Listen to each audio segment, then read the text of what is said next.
Good evening, everyone. Good evening and welcome all councillors. Welcome to our council meeting. Welcome also to the members of the public that have joined us this evening, either in person or watching on live stream, together with members of our security team as well.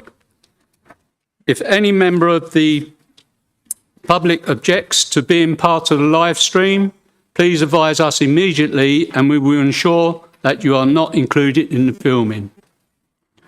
With so many of us in the room, I politely ask that we keep background noise to a minimum, including turning your mobile devices to silent. Before we start, please ensure you have inserted your cards in your microphone and have pressed the Enter Meeting prompt on the screen. I will use the Cue to Speak function. Therefore, please press your microphone button if you wish to speak during the debate to place yourselves in the queue. When the green is confirms that you're in the queue. When it turns red, the mic is ready for you to speak. So turning to the agenda, which is item 1. Minutes of the meeting. May I please have a proposer for the approval of the minutes of the meeting held on the 17th of December? Councillor Waterman. Can I have a seconder? Councillor Lucannick. Thank you very much. Are there any comments before we move to the vote? 2 names, Chair. Right. Councillor Martin and then Councillor Holder. No, he's gone. Apologies, Chair. I think it's a first technical error of the evening. Okay. Councillor Holder. No, thank you, Chair. My light just came on when I was entering. Thank you. Yeah, that's one of the things that we might have, I'm afraid. Sorry about that. Okay, and move to the vote. All those in favour, please show. Against. Against? One against. No? It's too slow. Right. No, none against. That's carried. Thank you very much. Item 2. My announcements. You will have noted that the list of engagements and the events of the Vice Chair I have undertaken since the last ordinary meeting on the 17th of December. I would like to remind councillors that there are still places available to attend my civic dinner at Amundo's restaurant, West Suffolk College, on Friday the 7th of March, with drinks reception starting at 7 p.m. Please get in touch, your emails, please. Thank you very much. I'd also like to point out a couple of things from my civic events page. First one, which is the Holocaust Memorial Service in Abbey Gardens. It was a very cold, wet day that focused our thoughts on what happened to all the men, women, children and their families that suffered through the terrible times of the Holocaust. And also the second one is to thank the West Suffolk Council apprentices for their bake sale, with donations going forward to my 2 charities. Thank you very much to them apprentices. Thank you. Item 3. Announcements to include apologies for absence. Please, Teresa. Thank you, Chair. We've received apologies for absence from councillors Richard Ailcock, Patrick Chung, John Griffiths, Andy Neal, Sue Perry, Phil Whittam and Karen Soons. Thank you very much. I shall now move to item 4. Declarations of interest. I would like to remind members of their responsibility to declare an interest no later than when the agenda item is reached. Are there any interests that wish to be Councillor Dawn Dicker. Hello. I have a disclosable pecuniary interest for item 11 in that I own a second home in the district which is currently empty. I have been granted a dispensation so I may remain in the room, participate in the debate and vote for this item. Thank you very much. Councillor Hoffenberger? Thank you. I have the same pecuniary interest to declare as an owner of a second home currently under renovation, Thank you very much. and I have received a dispensation. Right. Is there any more dispensations? Councillor Marks? And then Councillor Stennett? Thank you, Chair. Yes, I am a landlord and have properties in Haverhill, which would fall under the second home's responsibility. But I would like to remain in the room, and I have declared the interest. Thank you. Teresa? It would be a disclosable pecuniary interest. Are the properties empty? And then you're, okay. You can remain. Councillor Stennett? Thank you. I also have empty properties in the district. So I'd like to declare an interest now, and if it's allowed, I'd stay in the room and not comment or vote. Okay, I'll leave there. Thank you. Can I speak? Yeah. Teresa? That means it's a disclosable pecuniary interest, and the Code of Conduct says you must leave the room during the debate and then come back in after. Okay. Is there any more? Oh, Councillor Lynch and then Councillor Dawn Dicker. Yeah, but I have an interest in a trust which has 2 properties which I have shared interest in with other members of my family. They contain, so they have 2 properties that are rented out. Can you ask if they're empty? Are they empty? No. Then you're fine. Okay. Oh, Councillor Roger Dicker. Yeah, sorry, Mr. Chairman, I'm late anyway. I've got to declare a pecuniary interest because I've got a second home. Lucky me. Are they empty, Councillor Dicker? Oh, is he? Right. What was that? Right. It's all right. You've been granted a dispensation, so it's fine. Thank you. All right. Item 5. On this occasion, this is public participation. On this occasion, no member of the public have registered to speak, and I shall therefore move directly on to the next item, which is item 6. This item 6 is a leader's statement. Members may ask the leader questions on the content of the leader's statement or on any council matter. 5 minutes is allowed for each question to be asked and answered. The leader may invite responses from the portfolio holders. There is a maximum time allocation of 30 minutes for this item. I will invite Councillor Waterman, Leader of the Council, to introduce a statement. Councillor Waterman. Excuse me. Many thanks, Chair. And I'll start with an apology to Council. I had intended to stand at the lectern, but I'm not feeling on top form today with a bit of a cold. So I'm going to, if you'll indulge me, you'll have to look at my back and perhaps the picture on the TV as well. So I'll try and keep it as brief as I can tonight to allow more time for questions, because I think that's probably the more interesting part of the leader's speech. I will just quickly mention the English devolution white paper, though. Although it's not on the agenda, I want to thank the group leaders for working together to enable councillors to play their role in shaping our view on the local government reorganisation question. The actual debate the council will have will be on the 18th of March at our next council meeting. I think all I'd say would be is that this is a really important opportunity for us to take part in the reshaping of local government for the benefit of our local communities and the future prosperity of West Suffolk. So I do very much look forward to that debate in the House here, in the Chamber, and I hope to see as many of you as possible at Thursday's workshop session where we can talk through some of the issues. Tonight's main item on the agenda is the budget, obviously, and we'll be focused on setting a balanced and sustainable budget.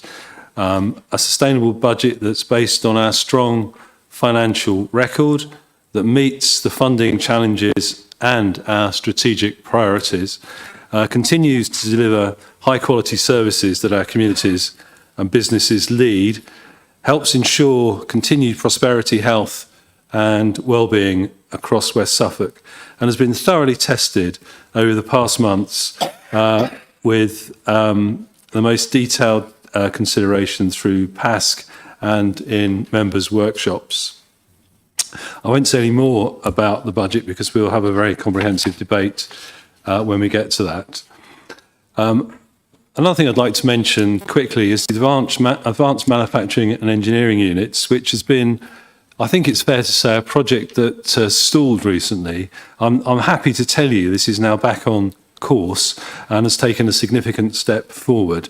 It's a £15 million project and it will bolster our reputation and our position as a national leader in advanced manufacturing. It's the largest of the growth sectors in the Suffolk economy, with £1.9 billion gross value added in 2022 alone. Finally, Suffolk Business Board has agreed to contribute a capital grant of up to £2 million and £166,000 annually over 15 years from enterprise zone funding, securing the future development of the centre. And I look forward to bringing you further news as that develops. Another important economic aspect of West Suffolk is Green King. And I'm very pleased to say we've been able to establish a collaborative relationship with Green King to explore the future use of its current town centre site in Bury St Edmunds. Green King was a major employer of progressing with the development of a new state-of-the-art brewery at Suffolk Business Park. This will move their brewing function away from the town centre site, and it also offers some very major environmental advantages, not least of which is that they'll be using far less water to brew each pint of beer. Naively, I assumed it took 1 pint of water to brew a pint of beer, but I think currently it takes about 10, and I think when they move to the new plant, it will be more like 4 or 5. This inclusive approach, working closely with Green King, is part of our strengthened engagement and will ensure that a wide range of ideas are considered from the very beginning, helping to shape the future. What is a very important and historic site in the centre of our biggest town. I'm sure, like many members, have been quite shocked at some of the news that's come out recently in relation to the war in Ukraine. And since I wrote the leader's statement, there have been memorial events in Bury St Edmunds over the weekend and on Monday to mark the anniversary of the 3rd year of Putin's vile invasion of Ukraine, a sovereign country.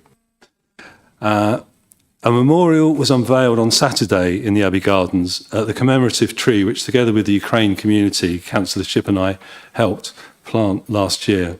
I'd like to thank Councillors Lekanik, Hind and Hanlon for attending that important event and showing our solidarity with the brave people of Ukraine in the face of a barbaric invasion by Putin's troops. Moving on to slightly happier things, the reverse vending machine, which we've worked with Trover to install in some of the sites around West Suffolk, is a happy first birthday to that. It's a year ago we installed the first one. It's a UK first, I believe, in recycling for this council. This and other projects have been achieved through cross-party support, and I want to thank all those involved. I will single out Councillor Kelly for his leadership on this and other environmental matters, as well as Councillors Wakelam and Councillor Jarvis for having pushed the idea through, and in fact, in Councillor Jarvis's case, having, I believe, initiated it. So happy birthday to those reverse vending machines. Those of you who read the local paper or on social media will have been aware of the situation to the south of Bury St Edmunds along the Sicklesmere Road, a situation which I think has become intolerable for the residents of some of the villages and the town who have to use that road. Because of the installation of a new roundabout for the housing development there, a 43-mile deviation has been set up. And apart from the inconvenience that's causing to many people, there are real concerns about how blue light services will be able to access the area in the case of an emergency. And as members will be aware, this was a plan organised by Suffolk County Council without any input from our council. I'm seeking an urgent meeting with the leader of Suffolk County Council to see whether there can be any ameliorations made to this current plan. And I'll be further seeking to make sure that in future, any such disruptive plans are at least tested with our own councillors and in line with our engagement with residents as well. It's not the only thing, I think, that I need to speak to the leader of Suffolk County Council about in relation to transport. I read in the paper a couple of weeks ago, in the local paper, that someone driving around down Culham Road in a Range Rover had fallen into a pothole and severely damaged their car.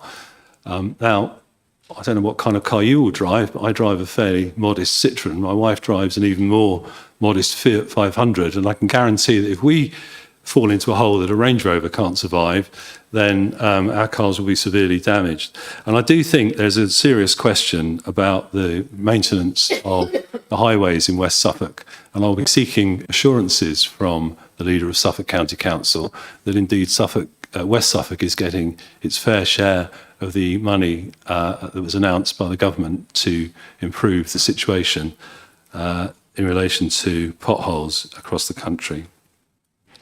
There are a number of other highways areas that I'll be raising with the leader of Suffolk County Council, and if other members have issues they would like me to further, please do let me know, and I'll make sure they are addressed as well. And finally, always the best words you hear from me, I suppose. Finally, I note that there was quite a lot of controversy a couple of months ago about drones being flown over the air bases in our district. And I'm now led to believe by reading the media that there is considerable concern that these are actually been piloted by Russian spies posing as fruit pickers. The truth of that, I don't know, but I think it is of serious concern to all our residents and councillors that there could be Russian spies operating in our district. So I am asking through our usual channels for reassurances from the USAF and from the RAF that if there is any danger posed to residents in the district, that they'll make sure we are aware of those in a timely manner. And with that, I will pause for breath and give you a chance to ask me questions. Thank you, Chair. Thank you, Councillor Waterman. I've noticed there's 2, 3, 4. There's quite a lot of names coming up for questions. Right, Councillor Rout. Thank you, Chair. The leader rightly raised the situation in and around Sicklesmere Road, which is impacting residents in the county division I represent, the ward that Councillor Stamp represents, and indeed the ward that Councillor Soons, who can't be with us this evening, represents as well, and I'm sure many others in this chamber. He said that the district council wasn't consulted or informed, but of course all of the requirements that are being delivered by Hopkins Homes are conditions determined by this council, which is the planning authority, and these are the conditions that have been put in place by this council.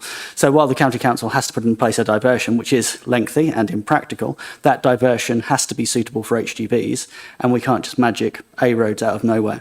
But I would stress to the leader that these are this council's planning conditions, and they have to be implemented. But there is a meeting tomorrow evening with residents to which one of his planning officers has been invited. And my question to him is, could he give us this evening his assurance that one of those planning officers will attend? Councillor Waterman. Yes, thanks very much, Councillor Rout, for that question. And as far as I know, yes, one of our planning officers will attend. I believe there was a meeting scheduled last week, which Suffolk County Council and the developer were expected to attend, but in fact, Suffolk County Council didn't send representatives, and I believe the developer was told that that meeting had been cancelled. So let's hope tomorrow's one does go ahead. I mean, this really is something I don't want to turn into a political football because it is too serious for that, but we really do need to have stronger collaborative working between the district and the council, and at the moment, that seems to have become rather difficult. Thank you. Thank you. Councillor Armitage. Thank you, Chair. I know that Councillor Waterman will be fighting hard for our fair share of pothole funding. I just wondered if he could assure me that County Council members who are here tonight are also doing their part in fighting for our fair share of pothole funding. Thank you. Councillor Waterman. Thanks, Chair. Thanks, Councillor Armitage. I can't, unfortunately, speak for the county councillors, but I know our district councillors are doing their very best. And I know there are some serious issues in your ward, which is Morton Hall, about lorry traffic, HGV traffic and parking. And I think so far, being polite, some of the cooperation with some of the county councillors has been less than exemplary, but let's hope things can improve. And it's certainly an issue I will be raising with the leader of Suffolk County Council during that meeting. So thank you. Councillor Major.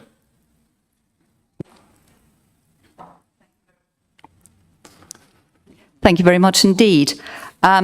It wouldn't be right of me not to mention what I know that I mentioned to the leader, which was also in leader statement last month.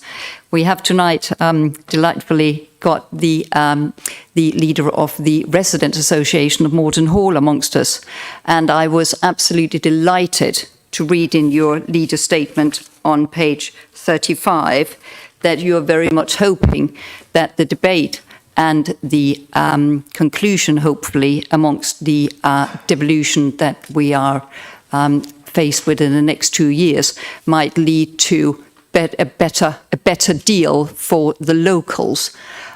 We have now for years been having significant problems with lorries and HGVs in Morton Hall, and one would very much hope that this would be one of the things that the leader would be supporting, that in a unitary council we will actually have highways and planning under the same banner.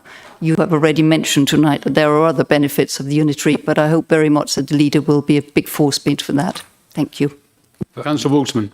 Many thanks, Councillor Major. That's a very pertinent question, and one which I wholeheartedly support your the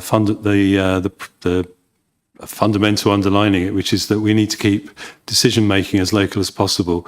We've seen, haven't we, that when decisions that affect West Suffolk are made in a distant place in Ipswich, they don't always reflect the needs and the priorities of our local people. So my ambition, my entire effort is being put into ensuring that any unitary authority that is finally established is local and is very much based around the western area of Suffolk. We will obviously be debating this much more fully, but I'll just finish the answer by saying that I totally agree that we must make sure that local people have a clear democratic voice in their local council. And for me, that means having a council based in Western Suffolk. Thank you. Councillor Clark. Thank you, Chair. Just returning to what the leaders just said then, we have to be very careful about what we wish for. So West Suffolk seems to be blind to the needs of Clare. Clare is as far away from Bury St Edmunds and this council building as it is from Ipswich, politically and in terms of organisation. And a great example of that is I don't quite understand why the leader's statement is peppered with comments about improving business and business in rural areas, and yet has allowed the imposition of the street traders licence and the pavement licences to come in. Now that's £500 and £409 respectively. And the problem with this is that whilst it was probably brought in for very good reasons to support somewhere like Bury St Edmunds, it harms places like Clare inordinately. And we've got traders now thinking about just stopping trading because of this. Now, can I request that these licences are looked at again? Because when we've done the numbers, it seems that the combined licence input will be about £20,000 a year. Yet the signal it sends to the business community who are trying to earn a decent crust is huge. And you cannot believe how annoyed people are in the area that I represent. And, it does smack a little bit of Rachel Reeves saying she supports business and then raising the national insurance on employers. So can we have a look at this again, please? Thank you. Councillor Waterman. Thank you for that question, Councillor Clark. I mean, I suppose I do understand that you feel that Clare is a distant place from Bury, but I can assure you it's a far more distant place from Ipswich, and it will be even less significant in the thinking of people in Ipswich, although I reject the idea that it's insignificant in the thinking of people at West Suffolk. And certainly the councillors from Clare, and I salute you for this, are very vocal in standing up for your town, which is absolutely right that you should be. On the details of the pavement licence and the street trading licence, I'm going to defer to my Cabinet colleague, Councillor Kelly, if I may. Councillor Kelly. Chair. We are reviewing and monitoring the street trading policy. To be perfectly honest, when it was the whole issue came up, it would have made perfect sense as far as I'm concerned if it was a national arrangement with built-in Reparation. no, reciprocity. Sorry, a real problem with that one. But it ain't. And what we have is an issue where we have fees, which I have to point out, the last licence within the west of Suffolk, so that's Forest Heath and St Edmundsbury, ranged from 540 to nearly £2,500. So as far as this administration's concerned, we have brought the figure down. Of course, there are some areas which in the past got away with it. There are some which continue to, because some of our neighbouring councils basically aren't charging. So, the likes of Sudbury might well be paying nothing, which is a nonsense. But unfortunately, the nonsense is not of our making. What we have to do is to try and ensure that whatever we have done, public safety is top of the list. Next is as equitable arrangement as can be, which wherever possible encourages business growth. And I have to say that my portfolio holder for growth colleague has been dead keen on this and has been involved, and we've been looking at possible ways of doing it. However, it will be a longer term solution. It will not be something that we can do overnight. We do acknowledge that for some, it is a large amount of money. However, £400 for any business might be a hit, but I struggle to believe that it's a terminal hit. So, as I say, I'm sorry. We will continue to monitor it, and we will be producing a fuller review as the year goes on. Thank you, Chair. Thank you very much, Chair.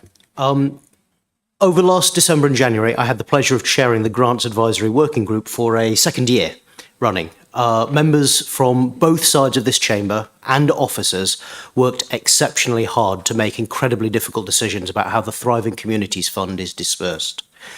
There is significant need in our district and a perfect solution doesn't exist. But I think they got as close as possible, and I'd like to ask the leader to join me in thanking them for their efforts. Sorry. Thanks very much, Councillor London. I did hear stories of inch-thick wadges of papers that had to be ploughed through, and I do salute you for leading that group, and I salute everyone working on it. And I think what I like most about it is that it's a really good example of councillors across the council working together to get a really good outcome for our residents. So thank you to all those involved. Thank you very much. Thank you, Chair. I've been informed by residents that there was a meeting of only Conservative MPs, of the leaders of Suffolk County Council, and my residents are really upset that their own MP of Bury Edmonds and Stowmarket wasn't invited to this meeting.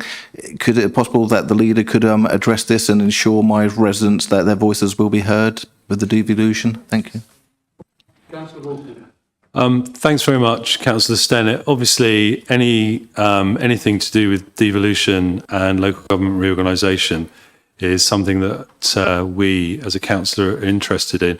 I am having meetings with local MPs, both Labour and also Conservative and Green, but we haven't organised a photo opportunity, perhaps should we call it, to gain publicity. We're working on the evidence, we're working on the facts, we're working with people to make sure we get an equitable solution to the local government reorganisation question that really does benefit the residents of West Suffolk and the whole of Suffolk indeed. And I will continue working with those MPs, and I will be avoiding publicity stunts. Thank you, Councillor. We've only got 7 minutes left, so we've got two Councillor Glossop.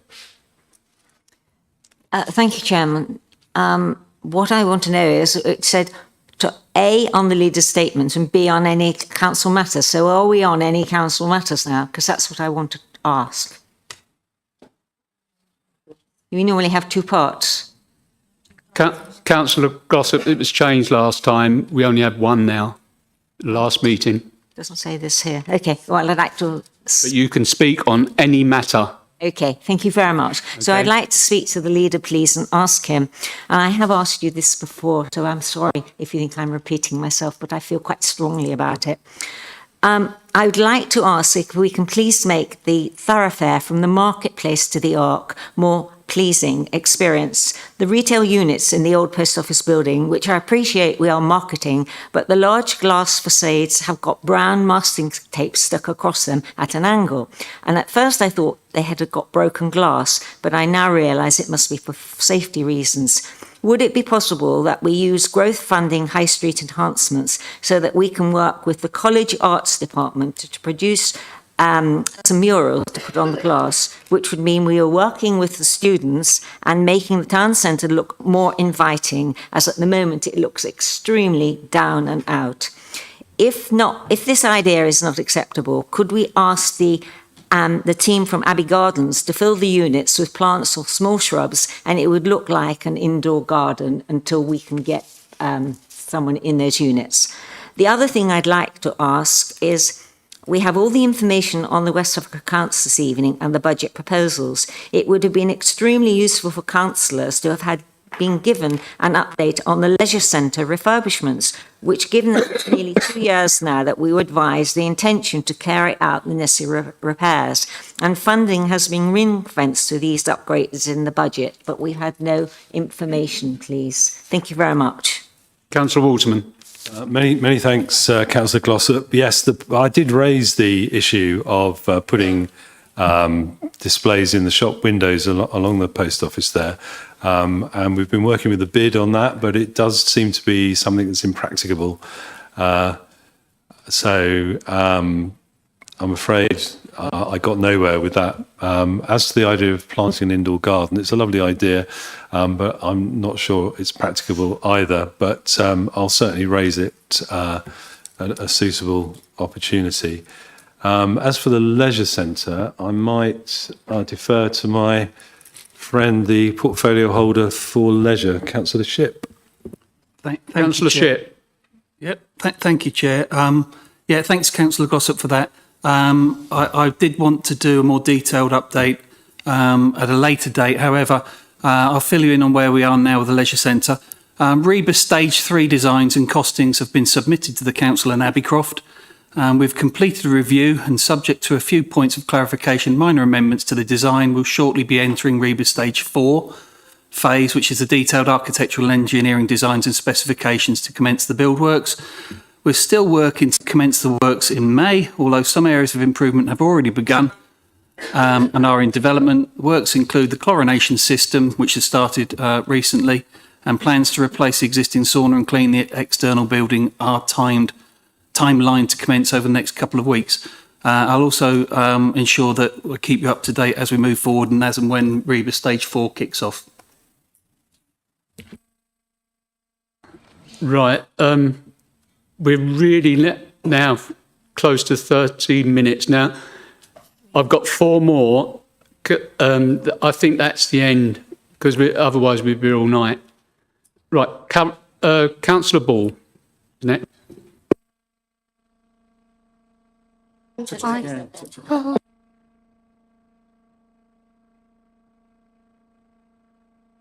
No. Yes, you are. Oh, I do apologise. I should know by now.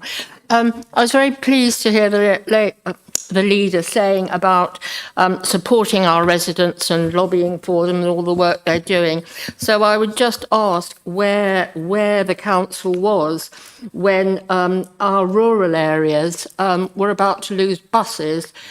So some of our villages would have no buses into town. Children could not get to school.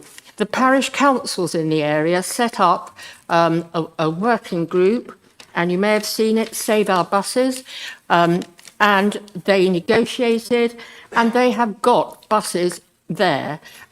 And I just want to ask the leader, does he not think that it would have been nice if there had been some support from this council? Thank you. Councillor Waterman. Do I touch it now? Ovian Scrutiny looked into the whole question of rural buses, and I can assure you that Cabinet takes this issue very seriously. And in fact, we have commissioned Councillor Wijanayaka under his growth portfolio to look to see what we can do. Sadly, we're not the Transport Authority. One of the great advantages of unitarisation will be that we can bring decisions about transport much closer to home. So I look forward to that. Thank you very much. Councillor Martin. Thank you, Chair. Does the Leader of the Council agree with Councillor Rout's recent public assertion that the formation of a single unitary authority for the whole of Suffolk under local government reforms will result in better outcomes for residents, deliver greater accountability and speed up decision making? Councillor Waterman. Councillor Martin, I think centralising all decision making in one unitary authority will reduce democratic accountability, make it harder for local voices to be heard and for local priorities to rise to the top of the list, and will create an enormous and cumbersome bureaucracy. And we do know that most residents of West Suffolk, indeed most residents of Suffolk, regard their district councils more highly than the county council, so that I'm sure they'll be hoping that we can achieve smaller unitaries than a single county unitary. Thank you. Councillor Jarvis, and last but not least, Councillor Rushbrook. Thank you. Thank the leader for his statement on the reverse vending machines. It's fantastic that we've reached a year in operation, and I thank the council for making my humble idea a reality. As a Finnish citizen, I am particularly pleased. I think this is an excellent example of cross-party cooperation and a shining example of the true democratic nature of our work in partnership. It also shows the progressive nature of this council and the fact that it has great vision. I would like to add, before we started, there was no timetable for a deposit return scheme, and now we do have one. Now, I'd like to think that we may have influenced future government policies, certainly been in their thinking to bring this forward a little bit. It'd be nice if we influenced it in a small way. Also, particularly proud as a Newmarket councillor to know that this was Newmarket came first, the first machine. You know, usually in Newmarket, the only thing that comes first is a horse. So I'm particularly pleased about that. Thank you very much. Councillor Waterman. Thanks, Councillor Jarvis. I think you get the prize for making the best joke, so far anyway, of this meeting. Thank you. Thank you. Councillor Rushbrook. Thank you. Thank you, Chair. Just to say that the three of us who represent Clare and the surrounding areas are disappointed with Councillor Kelly's reply. £500 to a sole trader in Clare is a lot of money for one table to be put outside through fair weather, that's all. Businesses will feel this council is not in touch with them when we go back and have to explain this to Clare Town Council. And just say that there's currently 27 pavement licences out there, 10 trading licences and 3 still to be in the system. And just how do we go back and explain this to Clare Town Council? Thank you. Councillor Waterman. Yeah, thanks very much, Councillor Rushbrook. I'm glad you mentioned town councils. I think it was in the commentary, the opinion piece in this week's Very Free Press that one of our MPs talked about the role for town councils. And I certainly think that town councils should take and should welcome a bigger role in some aspects of local life. And I would certainly welcome Clare Town Council to consider how they can support their businesses with this particular issue. Thank you. Thank you very much. I did say that Councillor Rushbrook was the last one, and we're well over the time. Thank you. As there's no further questions, which I use my discretion, I shall move on to the next item, which is item 7. Item 7, reports from the Monitor Officer of West Suffolk Standards Committee. I will invite Councillor Dicker, Roger Dicker, Chair of the West Suffolk Standards Committee, to speak. Thank you. Thank you, Mr. Chairman. On the 13th of May 2024, the West Suffolk Standards Committee was unanimous in finding Councillor Nick Clark in breach of the Suffolk Code of Conduct. The committee considered this to be a serious breach and therefore imposed sanctions on Councillor Clark. 2 of which were that Councillor Clark write a letter of apology to each of the complainants, such letter to be approved by the Chair of the West Suffolk Standards Committee, and secondly, Councillor Clark to apologise to the Council for the breaches. Councillor Clark has failed to comply with these 2 sanctions, and therefore on the 9th of September 2024, the West Suffolk Standards Committee met to consider next steps. The committee noted that a failure to comply with any code of conduct determination and any sanction imposed constitutes a further breach of the code of Councillor Clark. The committee determined that further action would be reasonable, proportionate and relevant to the circumstances and agreed the following actions. Firstly, the Chair, on behalf of the committee, to write to Councillor Clark's group leader, West Suffolk Conservative Association and the regional representatives of the Conservative Party, notifying them of breaches and failure to comply with the sanctions imposed and seeking to understand what action they intend to take in the circumstances. Secondly, a media statement would be issued about the committee's decision, and the Chair will report to the committee's decision at the next ordinary meeting of Council. Letters were sent to Conservative Group Leader and West Suffolk Conservative Association on the 16th of September 2024, and the committee awaits their responses still. I would like to also add that moving forward, I do urge Councillor Clark and the Group Leader of the Conservatives, in fact the Conservative Party representatives, to take this matter seriously. The West Suffolk Standards Committee is politically balanced, made up of 3 Conservatives, 2 Independents, Labour and a Green.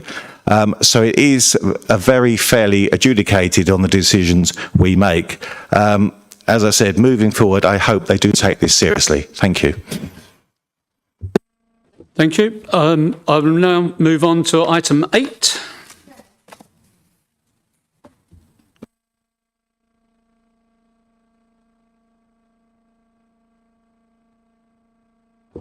Can I ask what it is, please? Yes, I'm still perplexed as to how things can be reached the meeting like this with no papers.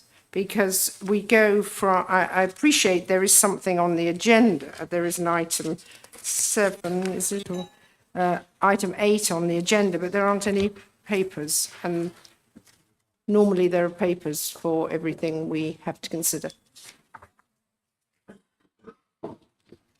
I'll pass to Teresa. Thank you. Sorry, can you point out where the point of order is in terms of the Constitution? This is an announcement, and there's no debate, there's no decision, so there are no papers to be considered.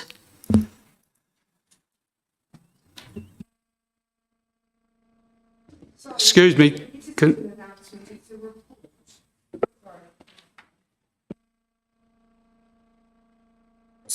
To receive reports, it doesn't say it's an announcement, and I can't see a report in the pack.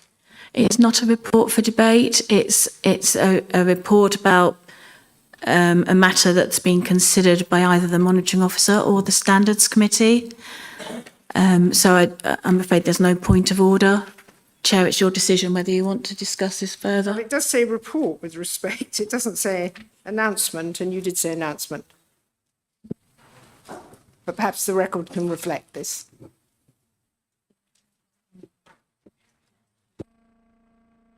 No, I think we've had enough time.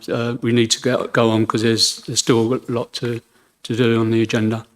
Right, item 8 to 10 on the agenda contain the referrals from Cabinet, and we shall consider each in turn. Item 8, which is Treasury Management Report, December 2024. I call upon Councillor Hine to introduce this item and move the motion. Thank you, Chair. I made some notes this morning and I was going to run through quite a few things, but I think it's all clearly in the papers, and so I won't repeat some of the information about investments and so on, because you can read those in items 1.3 to 1.5 of item 8. What I will just say is that the report has been to the Financial Resilience Subcommittee on the 20th of January, and they asked questions to which responses were provided. In particular, the discussions were held on how well the Council was performing against other Suffolk authorities in relation to their Treasury management investments and borrowing. The Performance and Audit Scrutiny Committee also scrutinised the report, and no amendments were made to the recommendations of the Finance Resilience Subcommittee. Cabinet considered the report, which is now referred to Council for final approval. So in closing, I'd just like to pass on my thanks to PASC and the subcommittees for their diligence and scrutiny, and also my thanks to Cabinet for their careful review. And I propose approval on this item, Chair. Thank you. Thank you. Who wishes to second the motion? Second, Chair.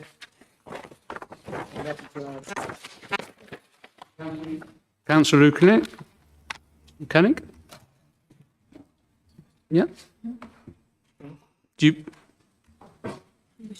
Right. Who wishes to speak on this item? Anyone? No? Right, okay. Move on to item 9. Do we have to vote? Oh, sorry. Sorry. Need approval. Yes, sorry. I haven't turned my page over. Right, members wish to have indicated to wish to speak. I shall go back to Councillor Hind to close the debate. Councillor Hind, thank Yes, you. there's no questions. I'm glad you came back because this is red. Should it be red? Yeah. Oh, okay. Thank you. Just checking. I thought I'd pressed the button again without realising it. No, there's no questions. I have nothing to add. Thank you. I'll now take the vote. All those in favour, please show. Any against? Is there any against? Any abstentions? Any abstentions? No.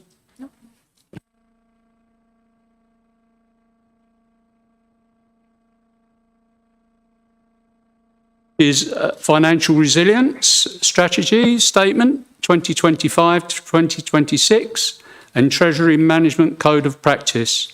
I call again upon Councillor Hind to introduce this item and move the motion. Chair, the Treasury Management Strategy sets out how we are planning to approach borrowing and investment in the financial year 2025 to 2026, and it sets the limits of how much and with who we can engage in borrowing or investment. The report includes additional supporting information on Treasury advisors, borrowing strategy, investment strategy, counterparty ratings and interest rate projections. There was no significant change to either the Treasury Management Strategy Statement for 25 to 26 or the Treasury Management Code of Practice for 25 to 26. This report has been to the Financial Resilience Subcommittee, and the Performance and Audit Scrutiny Committee also scrutinised the report. Cabinet considered and approved the report, which is now referred to Council for final approval. And as previously, in closing, I'd just like to pass on my thanks to PASC and subcommittees for their diligence and scrutiny, and also my thanks to Cabinet for their careful review, and I propose acceptance. Thank you. Who wishes to speak? Who wishes to second the motion? Councillor Armitage. Thank you. Who wishes to speak on this item? No? Thank you very much. I will take the vote. Oh, Councillor Hind, sorry. Councillor Hind, do you wish to come back on that? No, there's Close- no close questions, it. so I've nothing further to add. Thank you. Thank you. I will now take the vote. All those in favour, please show. You voting? Oh, yeah. Any against? Any abstentions? No. Thank you. I'll go on to item 10. This is Cabinet Referrals, Budget and Council Tax Setting 2025 to 2026 and Medium Term Financial Strategy 2025 to 2029. This item explains that the referral from Cabinet, which includes the recommendations previously recommended by the Performance and Audit Scrutiny Committee, have been incorporated into the main budget setting report due to be considered next on this council agenda on item 11. No decision is therefore required at this stage. That includes a referral from Cabinet. Moving on to item 11. Councillor Stennett needs to leave the room for this item. Councillor Stennett, just remind you that you need to leave the room for this next item. Thank you.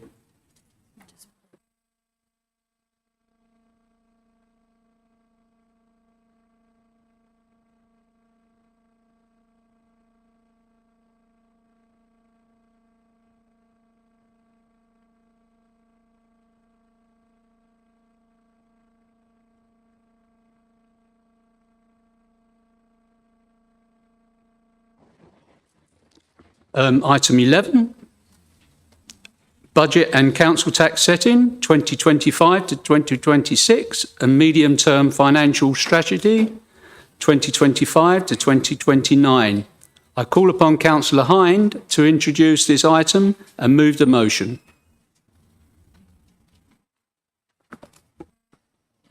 Thank you, Chair. These budget proposals are an investment in the future of West Suffolk, the health and well-being of our local communities, businesses and the environment. Despite serious pressures to our budgets and all public services, these proposals build on our strong financial foundations to deliver a balanced budget for 25 to 26. Importantly, it invests in services and initiatives that make a real difference to people's lives, improve our town centres and support economic growth, as well as delivering projects that help the most vulnerable and prevent people from becoming homeless. We are building on strong financial foundations to deliver this budget, which also sets us up for the challenges we know are coming in public finances. This budget and this council's makes the West Suffolk pound stretch to achieve the best outcomes and value for money. For instance, we are using income from investments and green energy to cover 80% of the real cost of services, which means council taxpayers pay just 20% of the real cost of services, such as having their bins emptied or the parks maintained. We are following the government's guidance on putting up council tax by £5.85 in total increase over a year, or 11p a week for an average Band D, to help meet the funding gap. More than 70% of residents will be paying less than this. However, we understand that for some, even this is too much, which is why for the third year, we have up to 100% discount on council tax for those struggling the most. These budget proposals support the most vulnerable, are financially sound, and importantly, invest in the prosperity of our communities, businesses, and West Suffolk as a whole. Today, I'm asking full council to approve this budget. And in closing, I want to thank PASC, Cabinet and officers for all the work that has gone into this budget over recent months. In particular, I thank Rachel Mann and her team for their dedication, commitment and expertise. Thank you. I call upon Councillor Waterman to second the motion. Thank you, Chair. I'm very happy to second the motion. With your permission, I'd like to reserve my right to speak towards the end of the debate, please. Thank you. Who wishes to speak on this? I've got two names already. Councillor Borton. Thank you, Chair. I'd like to propose an amendment to this budget. Who wishes to second the amendment? No, you need to ask what the amendment is. Thank you, Chair. This is a good and balanced budget, and I thank Rachel Mann and her team and Councillor Hind, as I know a lot of hard work has gone into it.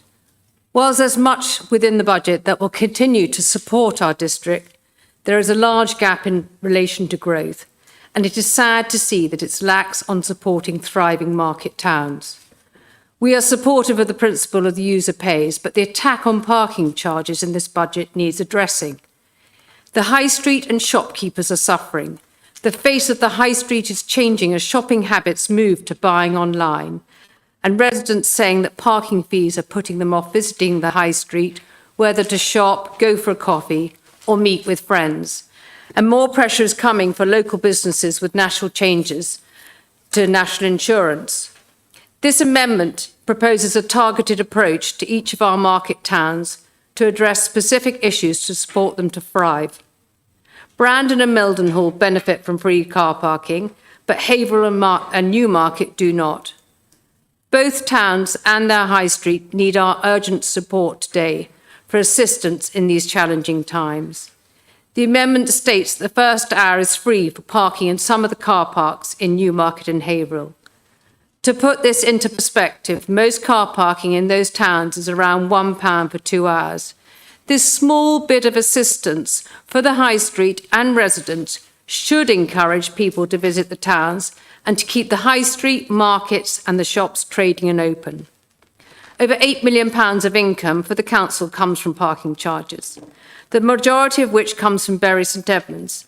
And this budget sees increases in all the car parks across Bury St Edmunds to 20p to all tariffs.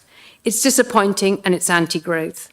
The charges are higher in Bury than other towns, as the offering the town has is broader and has the free from 3 p.m. on Tuesdays.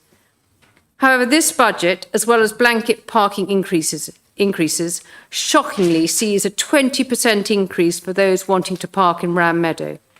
This car park is the one that is used by most of the people working in town or those wanting a long stay car park. Our amendment suggests freezing at the 2024-2025 rate for car parking charges in Ram Meadow to assist residents who work in the town and to continue to encourage visitors who are already suffering from the cost of living crisis. With regards to Ringo, the council currently absorbs a 20p charge. From 2025, this will be paid by the user. Ringo is used more and more by the council. This will be an additional indirect charge to the user, who will view this as another increase in parking charges and yet another cost put on them. The amendment suggests that West Suffolk Council absorbs this 20p charge. Across West Suffolk, there are 27 pavement licences.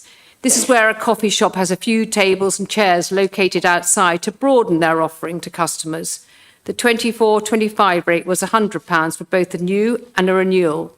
This budget suggests a 400% increase for a new licence to £500 and a 250% increase for a renewal to £350. These increases are in line with other Suffolk councils, but we don't need to be in line with other councils in Suffolk at the moment. We can do our own thing for now. These huge increases could be the tipping point for some small businesses, and we should be supporting businesses to grow and not to increase the burden on them.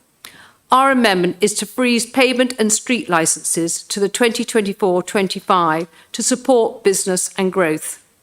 These amendments to support thriving market towns, we understand from officers, would cost about £835,000 for 1 year. It might, of course, be less, and we're suggesting a 1-year proposal, and then review the success before the 26-27 budget, and that these funds are drawn down from reserves which are healthy. These amendments are pro-growth and for our residents to support our thriving market towns and the high streets to support the council's objective of thriving communities. I'm sure all councillors have a view on what should and could be done with regards to parking, but there is a need to target where we can without putting even more financial pressure on the council. The reserves are healthy and should be used to support our residents and businesses where they need it most. We need to act now to assist the high street before it's too late, where footfall has reduced to such a low rate that shops are boarded up and gone and not replaced, and the high streets that we all hold with strong affection disappear. I therefore have an amendment. I don't know if the monitoring officer is going to pass it round. Yeah, first of all, we need to ask for a seconder, please, for that. Thank you, Mr. Chairman. I will second the motion and reserve my right to speak. Councillor Offenberger, thank you. Well, I'm waiting for the amendment to be passed around before I speak on it, or do I speak now? Right, we are now going to pause for 5 to 10 minutes so that Claire can circulate or print them out and circulate these amendments.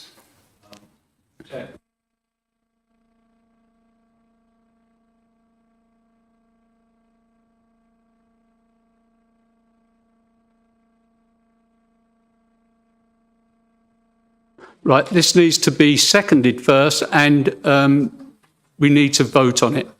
Okay? Councillor Waldron? And then take a vote. Who's in favour? Second it? Right. Who's in favour? Who's in favour for the adjournment? All those in favour? Need to count. Right. Can you keep your hands up, please?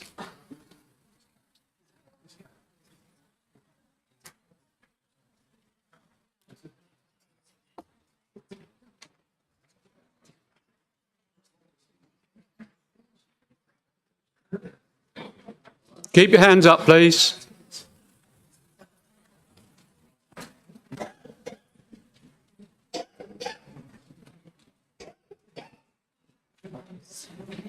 Those against? All those against, please. It's carried. That is carried. So we adjourn. Thank you.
Okay, councillors, thank you. It's now 2026 and I'm going to open the meeting.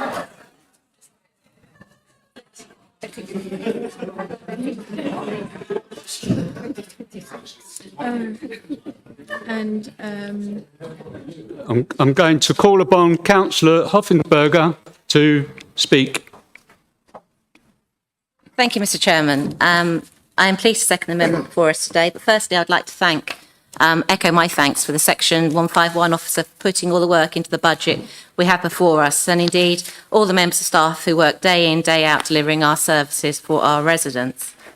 The national and local headlines speak for themselves. Inflation is creeping up, growth forecasts are slashed, job losses, rising bills, with more pressures to come in April, with the national living wage rising and national insurance increases are imposed on businesses.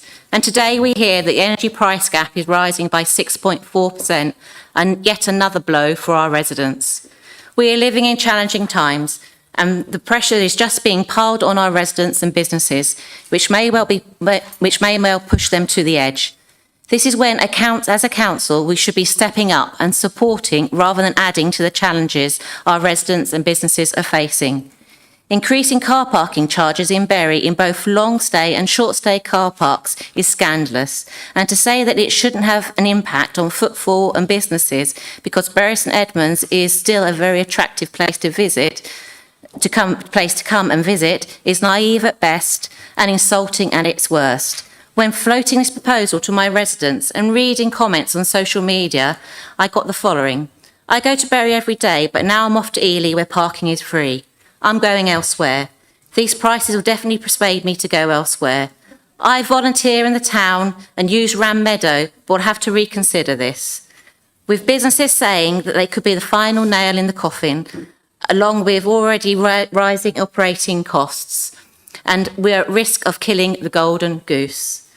The amendment proposed by the Conservative group seeks to redress these penalties by setting up a thriving market town fund of £835,250 and supporting our residents and businesses. We want to encourage people to visit our towns and support our businesses and in turn the economy. We say no to rising car park charges in Bury and would like to offer the first hour of parking free in other market towns. We do not want to penalise the hard-working residents who use the long-term car park while they are working in Bury. We believe in this council's strategic priorities of sustainable growth and thriving communities and are looking at proposals which contribute rather than putting them at risk. Mr Chairman, colleagues, you may well ask why we haven't requested a first hour free in Bury St Edmunds as you have in Haverhill and Newmarket. Figures from our Bury St Edmunds Bid Improvement District show footfall in the High Street in Bury is currently faring pretty well, which we do not want to affect by putting barriers for this to continue. And we want to put other market towns on the same footing by encouraging people to visit these towns, by giving them incentives to attend, which would in turn have the positive outcomes of supporting the economy. And that's just car parking. What about pavement licences, where you have to pay a flat rate of £500 no matter what size your business is? One size certainly shouldn't fit all in these cases. You pay the same amount if you're a small business with 1 or 2 tables and chairs outside as you do for one that has 20. £500 is a lot of money to recover for these small businesses and doesn't provide any equity of treatment. We propose that we freeze these at the current rates and would encourage a review of the policy to reflect the size of business applying for a licence and therefore not penalising our small businesses. Mr Chairman, we are living in challenging times. People and businesses alike are struggling. Now is the time for us to live by our strategic priorities, to step up, support our residents and businesses, to stand by what is important to us, to show residents and businesses that we hear your concerns and we understand your challenges, to encourage people to visit and work in our towns, to make West Suffolk the place where our communities truly do thrive, as do our towns. I urge colleagues to support the amendment this evening. Thank you. Who wishes to speak on this amendment? I'm sorry, I can't have Councillor Hind because you've already spoken on it. No, because she has to close the debate. Oh, you have to close the debate, sorry. Councillor Wakelam. Thank you. There may very well be parts of this proposed amendment which all members could agree with, but it seems to me that bringing it forward at this late date, when there's been plenty of opportunity to discuss this budget, opportunities available to every member of this council, not just Cabinet, would have been the appropriate time, then would have been the appropriate time to raise these. It seems to me that this proposed amendment needs thinking out far more than than is apparent, and it needs far more time than we can give it tonight. I am concerned at the proposal that we should use our reserves. Reserves can only be used once. What are we going to do next year if we still want to use these to have these charges? I know that the proposer has said just for a year, but the fact remains once things are in place, it's very difficult to reverse them. So although I do think there's some proposals in here that have merit, I'm going to vote against this amendment and I seek to pass the budget that's before us currently. Thank you. Thank you. Councillor Marks. Thank you, Chair. Members, we were elected by our residents, not by political parties. We were elected to serve them, to improve our communities and to help our towns.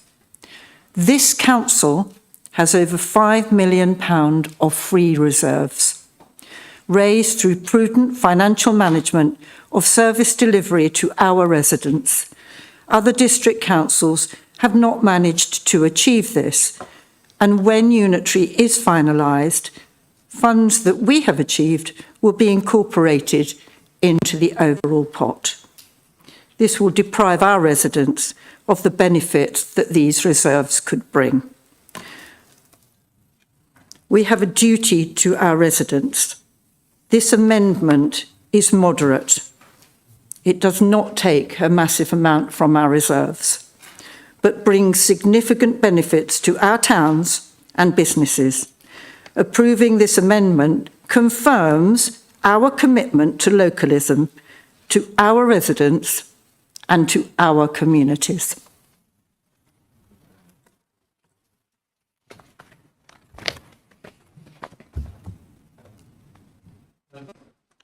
Thank you. Councillor Shipp.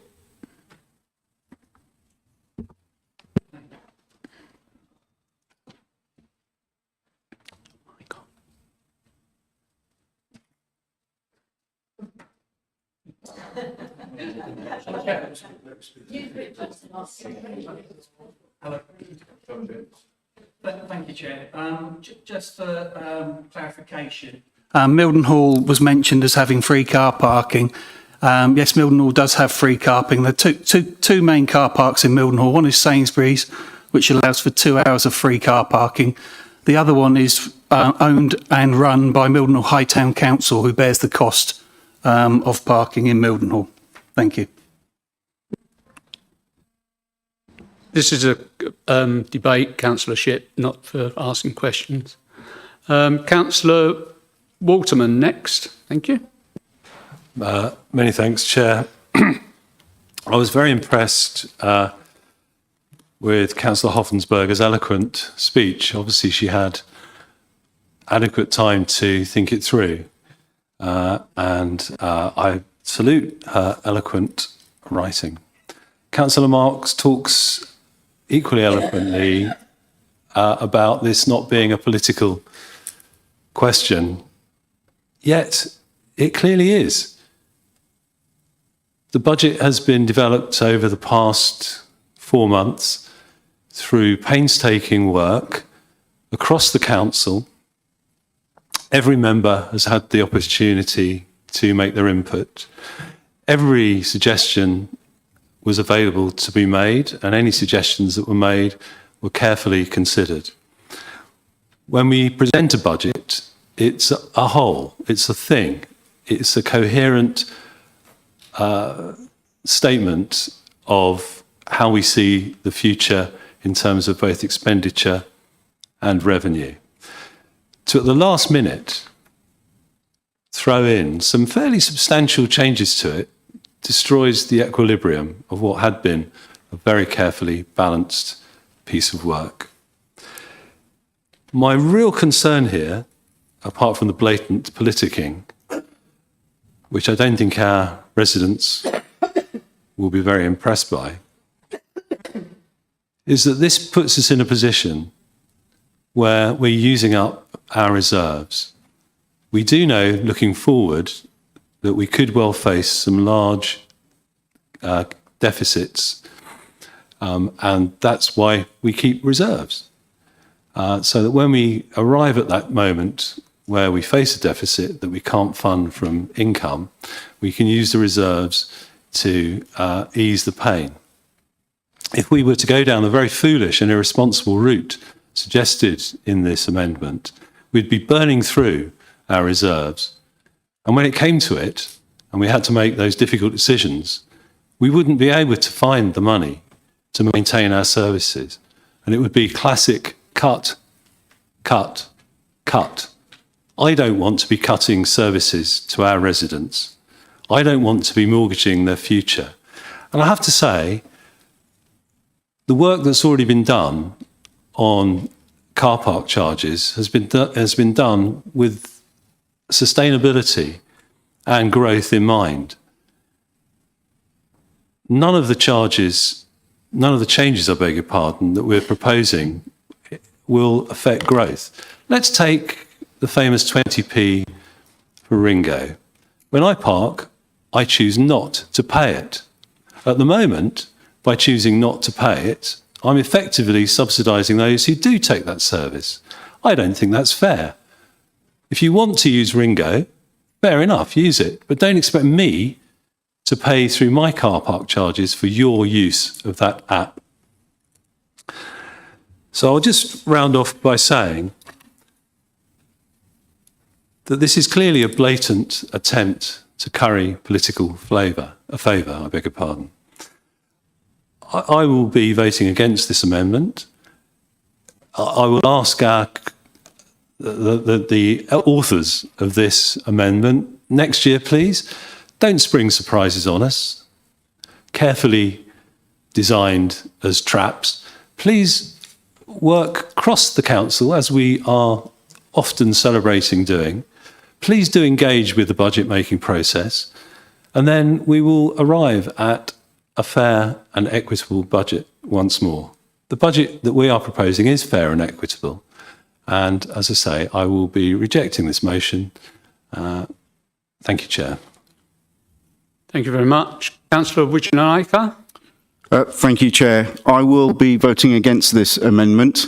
I agree with Councillor Waterman. This is politically motivated and only done for political motivations. I am actually very disappointed that the authors have put this forward. We only just heard from Councillor Waterman in the leader's speech that we had and we have signed a memorandum of cooperation with Green King. That is pro-growth. We also have the Advanced Manufacturing Centre, also in Bury St Edmunds. That is pro-growth. We also have the Brandon Commission, and I will state this again, that is pro-growth. We have the A11 project, that is pro-growth. We have behavioural town centre enhancements, and there's people in this room who are part of the steering group. That is pro-growth. So anyone who votes this amendment will also be saying that the behavioural town centre enhancement is against pro-growth. So I'll ask anyone who votes for this to reflect on that. We've got something in every single town that is pro-growth. I urge my other colleagues to vote against this amendment. Thank you, Chair. Thank you. Councillor Mason.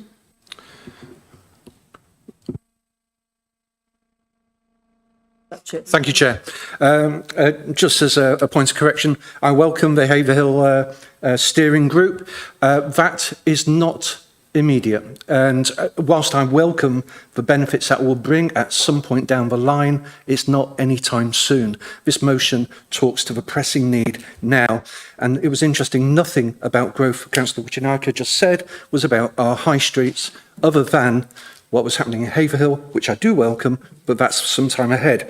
Now, in our market towns, we've seen shops closing Footfall has noticeably decreased, and now due to the rise in employers' national insurance, the burden of employers is set to increase further. And yes, it is political. Not party political. People in the street, people in businesses are feeling this. There's a real threat to small businesses, a move that will discourage growth at a time when we need it most. Something I imagine I'll be quite vocal about in the months ahead. The impact of national insurance increases is being felt across West Suffolk. Haverhill Town Council alone faces another £46,000. West Suffolk Council itself will have to find another £470,000, money that is not going to improve services, but is instead being siphoned off to the Treasury. Even local charities are feeling the strain. Reach, Haverhill's food bank and debt counselling charity, is now facing an additional £18,000 in national insurance contributions, taking vital funds away from those who need it most. That this amendment is important. The council would be taking decisive local action to counterbalance some of the negative effects of national policy and the ongoing cost of living crisis.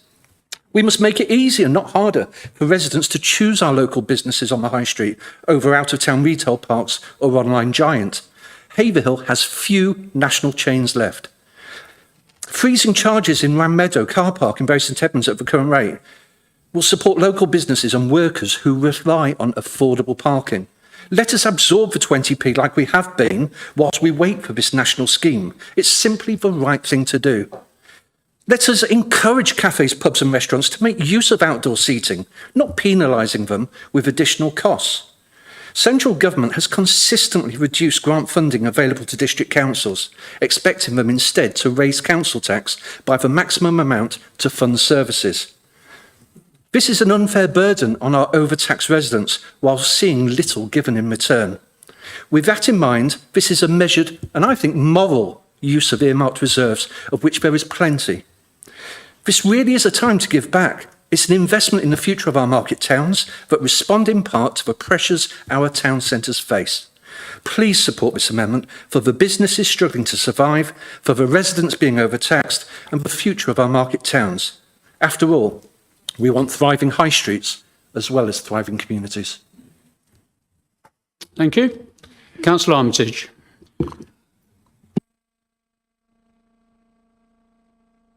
I know we're not meant to ask questions when we're commenting on this, but they're rhetorical. So you can ask questions. It's okay. My questions are: why now? Why so late?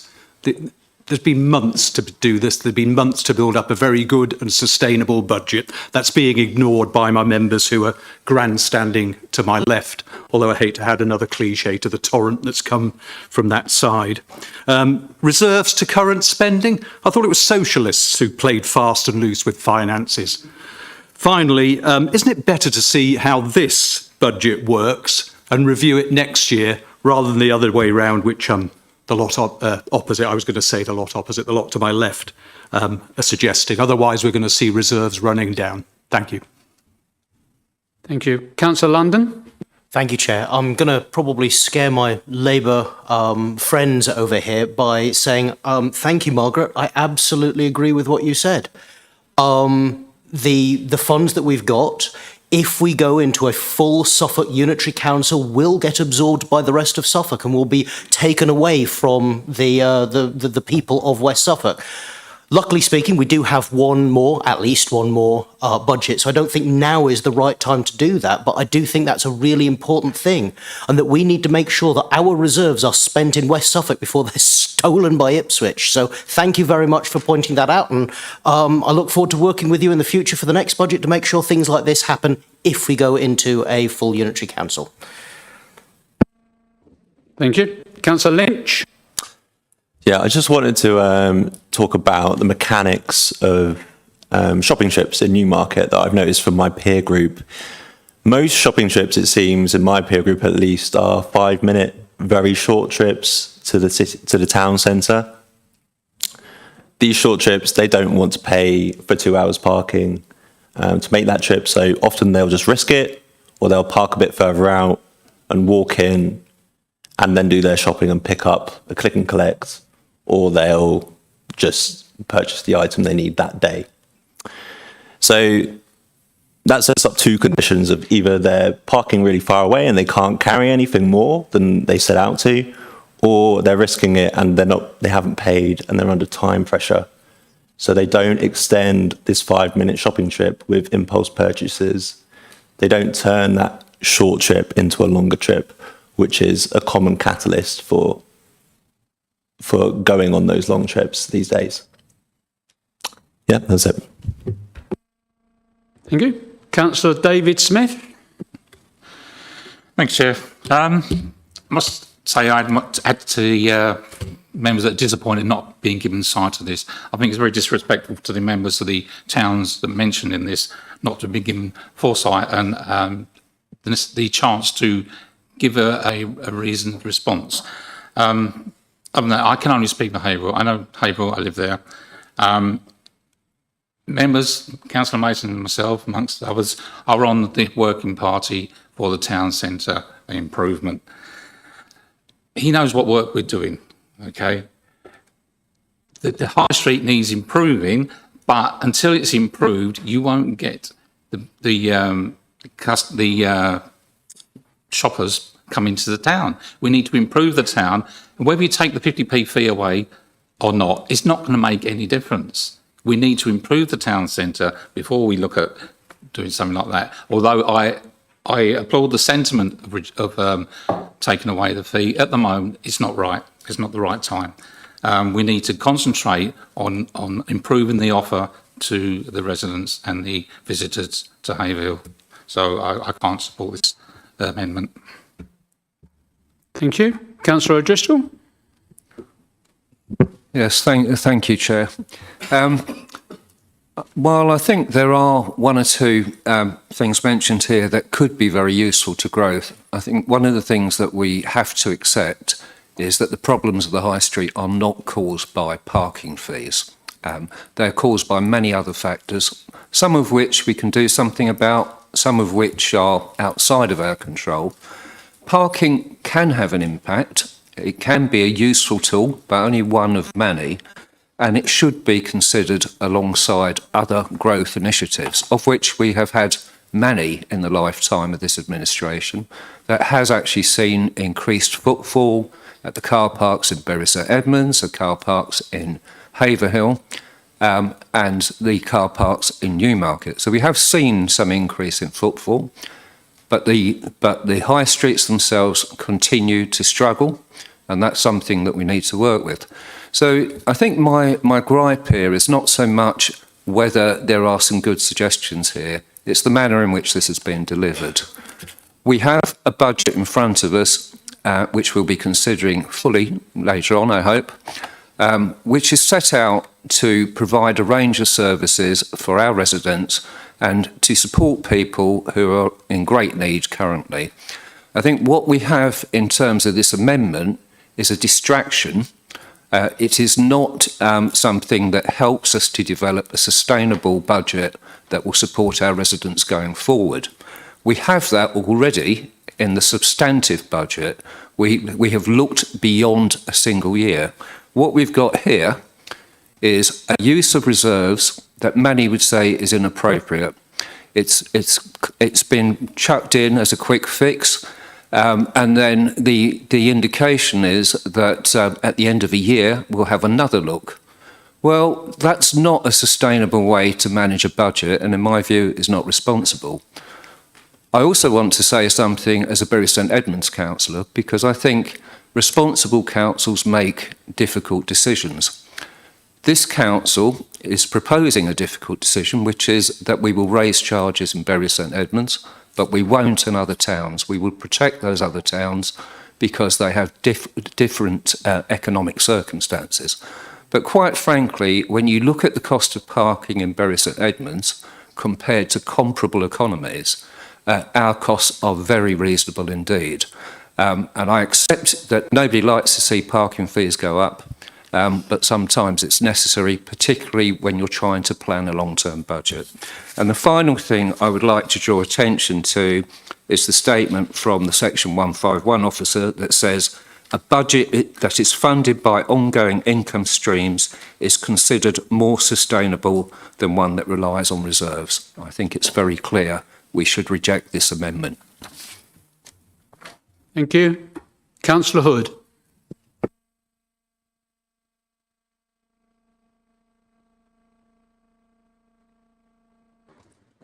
Okay, thank you. So Councillor Hind stated that the aim of this budget is to improve town centres, and that's what we all want.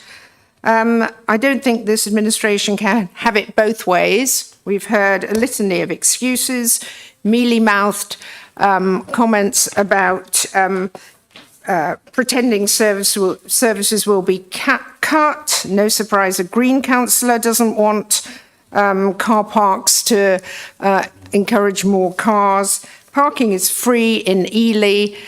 That is a thriving town.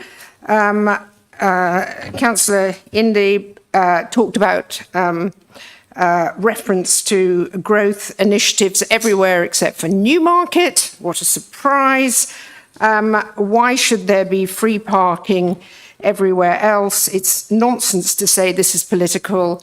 The aim of this administration is to improve town centres, and there is absolutely no reason why parking should be charged for in Newmarket and Haverhill and not in other places such as Brandon and Mildenhall. And like I say, you only have to look at Ely to see that this is really important for our residents. So I will be supporting the amendment. Thank you. Thank you. Councillor Clark. Yeah, thank you. I'm going to return to the subject of parking, actually. I remember in a past life being asked by Ely District Council or East Cambs District Council on behalf of Ely to apply parking charges, on-street parking charges. And the reason was that they wanted to put up the car parking charges in their car parks. And I refused to do that. And as a result, the only town, to my knowledge, apart from Cambridge, that was thriving was Ely. March and Chatteris and others struggled. So car parking charges has a real impact on footfall. And even now, when I go out and about with my much better half, we sometimes decide where we're going to go shopping on whether I've got any loose change in my pocket and where we're going to park. But then I also return to something that's been said 3 or 4 times by speakers. There seems to be some inference that we have just jumped in here tonight to cause problems. Now, let's go back to the pavement licences and the street licences. Yeah, they only, certainly the street trader licence only came in November. And immediately I was working with Clare Town Council, who wrote to Councillor Kelly, the portfolio holder, straight away. I also emailed Councillor Kelly and didn't get a reply for some considerable time. When I did get a reply, he said that I think you must be confused between pavement licences and street trader licences. And I'm certainly not confused about that. I know them far too well at the moment. So to say that we have sprung this upon you, I don't think it would have been possible to have alerted you any earlier. And, you know, parking all the angst and the fluffing and stuff that's going on, can I ask that for the small amount of £20,000 that these licences are going to generate, that this is paid for out of reserves, that this punitive tax that has a far bigger impact because of what it says to people, in the same way that Ely says we've got free parking, this says that West Suffolk will hit you hard if you want to put a table and chairs outside your cafe. It just doesn't make sense. So, thank you. Councillor Rout.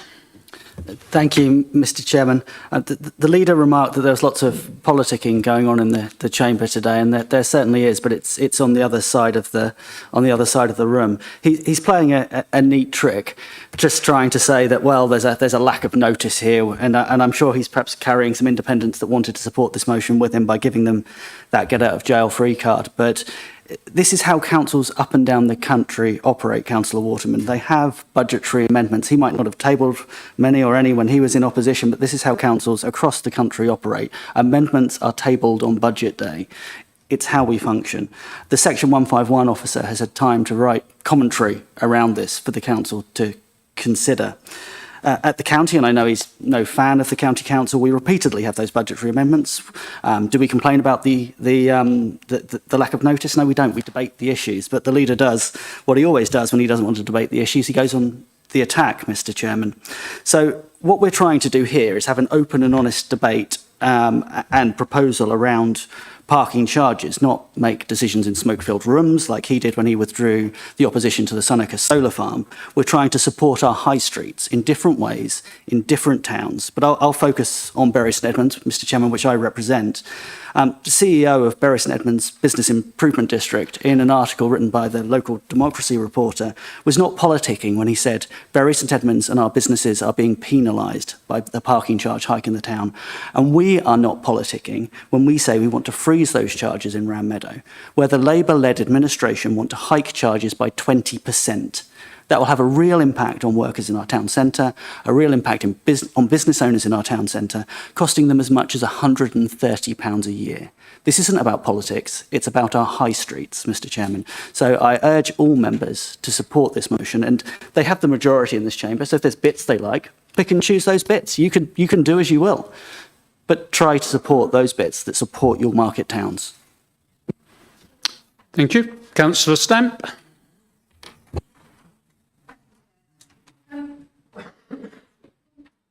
Wait till it goes green. Thank you. Red, sorry.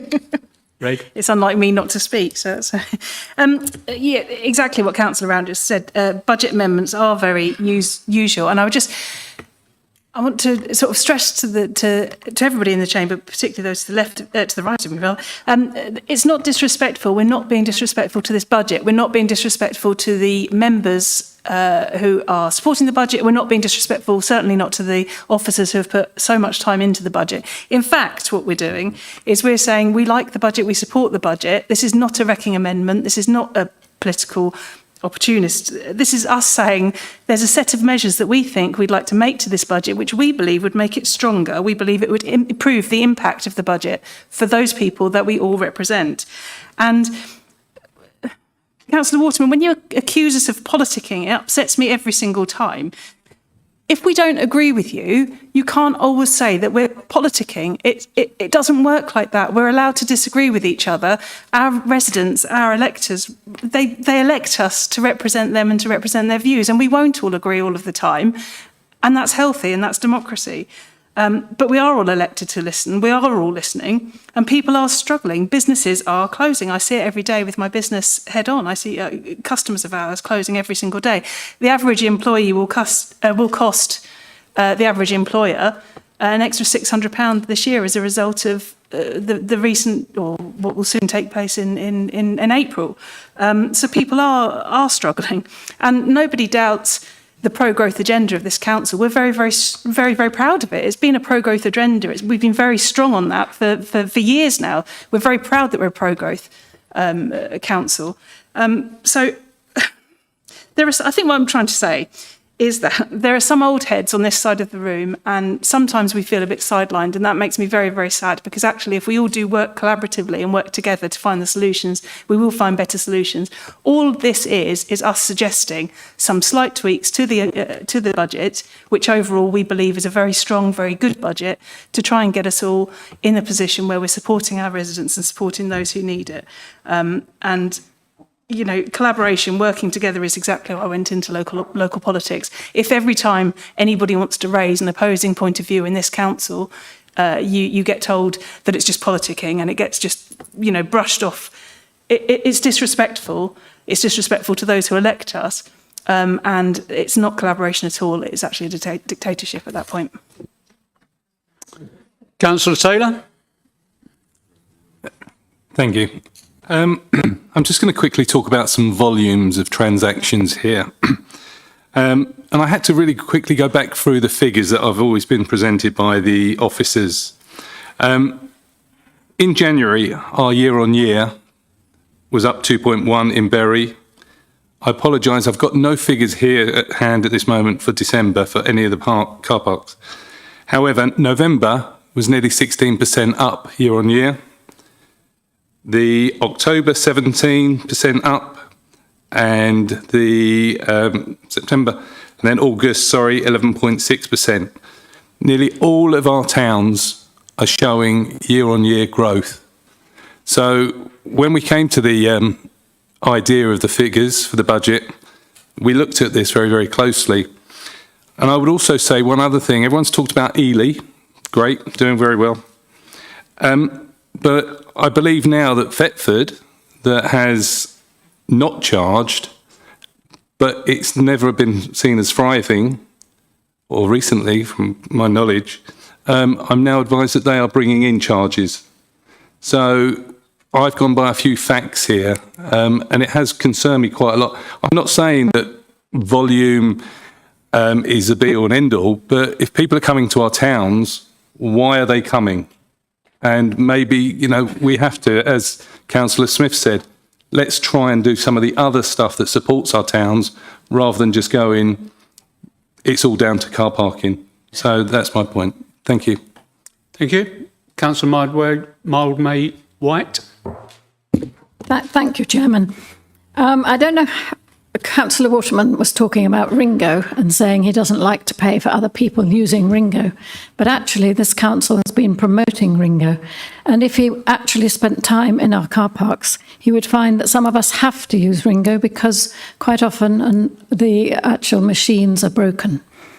When you see poor people trying to struggle to find the right money to put in the machines, Ringo is the obvious solution. And if you ever go shopping with young people, you may notice that they don't actually have cash any longer. They use their phones to pay for things. So Ringo is the way forward. Cash is dead. And it costs a lot of money to empty these machines and deal with the money that does come out of them.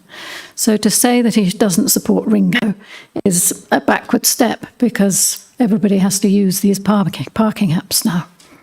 In addition, when I look at the Treasury management report, the interest that was receivable on the 52 million investments that we had as of the 31st December 24, the interest that we budgeted for was 810,000, but the interest that we actually received was 1,798,000. Now that's nearly £1 million that could be returned to our residents, and this is a very simple way of helping them. Thank you. Councillor Waldron. Thank you, Chair. I'm probably going to harp on now, but Haverhill is an interesting situation. It's a stone's throw away from a town very similar size, very similar capacity, called Saffron Walden. They charge your bottom off for parking. You pay in the high street, you pay wherever you park, you pay. And yet that town is thriving. The market's buzzing, the town centre's buzzing. You know, my nephew lives there, and if I want to park, I have to ask him to give me a ticket to put in my window. Then I won't be charged. Otherwise, they'll charge me. So this, the charging's killing the town centres. No. Do something to promote the town centres. Get the people in. Boost the markets. Do the basics, and the rest of it will look after itself. And on that basis, I cannot see any reason for voting in favour of this amendment. Thank you. We are talking about this amendment, yes, right. Councillor Brown. Thank you, Chair. I do wish the other group, the Conservatives, had brought this to us earlier. It would have been great. But we are where we are, and to be fair, I can see a lot of merit in in the amendment. Haverhill itself is suffering greatly, and the West Suffolk itself could certainly do with an injection of £800,000 of one-off to free up our towns. Parking, street trading, that sort of stuff. It's a one-off payment. We'll see how it goes. It's our residents' money. we're going to see the impact of national insurance thresholds that are being lowered from April. We see energy price cap go up today. Haverhill's demographics is a lot different to a lot of what's Bury and Saffron Walden is. We're not a destination town. We're a town where people nip to the high street to get stuff. So anything that we can give to our hard-pressed residents, is a great bonus. So, and that's not to say, and our side of our administration is doing some fantastic work, and I really do mean that, Indy, etc. Around promoting the high street, etc. But we are where we are, and we face losing, as it's been said by other people, our reserves. It's going to go into a pot. This is not our money, it's our residents' money. Let's invest for 1 year, £800,000 and see how it goes and see what effect it can have. It's a one-off. We've got 5 million. We're in straitened times, and I'm going to personally vote for this because it's money coming into our town, which we desperately need. Thank you. Councillor Jarvis? Yeah. Hello. Yep. To suggest that this amendment and some of the comments coming from the other side is not politicising it is an insult to everybody in this chamber, including the people who work for West Suffolk Council. Let me tell you a thing or two about footfall and growth. We'd have some if we had a transport system, and as a Finnish citizen, it's an embarrassment. And I tell you what, I know which side of the room you were on when it came to decimating our transport system. How's that for mealy-mouthed politicising? Thank you.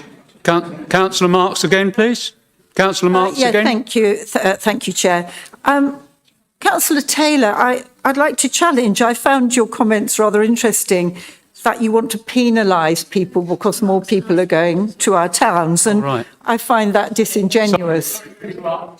Sorry to interrupt. Sorry. You shouldn't. It's my fault. I shouldn't have allowed you to speak because you're only allowed to speak once. Thank you. Right, now I'll go back to Councillor... No, just ask if anyone else... Right, if there's anyone else that wants to speak on this amendment at all, before I go back to Councillor Hind. Right, Councillor Hind, who's proposed... as proposer of the original motion, do you wish to respond to the amendments, or amendment? Yes, I do, Chair. Yes, please, Chair. Okay. Councillor Hind. Okay. Well, where to start? Yeah, I mean, like everyone else, I think it would have been, and I appreciate the rules and everything else, but there was a lot here to consider, and just a few minutes to read all of this was not what I would have preferred. But we are where we are, and I've had the opportunity to both read this and to listen to comments from across the chamber. There's a few quick things, and I've scribbled them down, and I apologise if it's a bit random, but can I first of all say that this is not a Labour administration. We are the West Suffolk Working Partnership. We comprise Labour, Green, Lib Dems and Independents.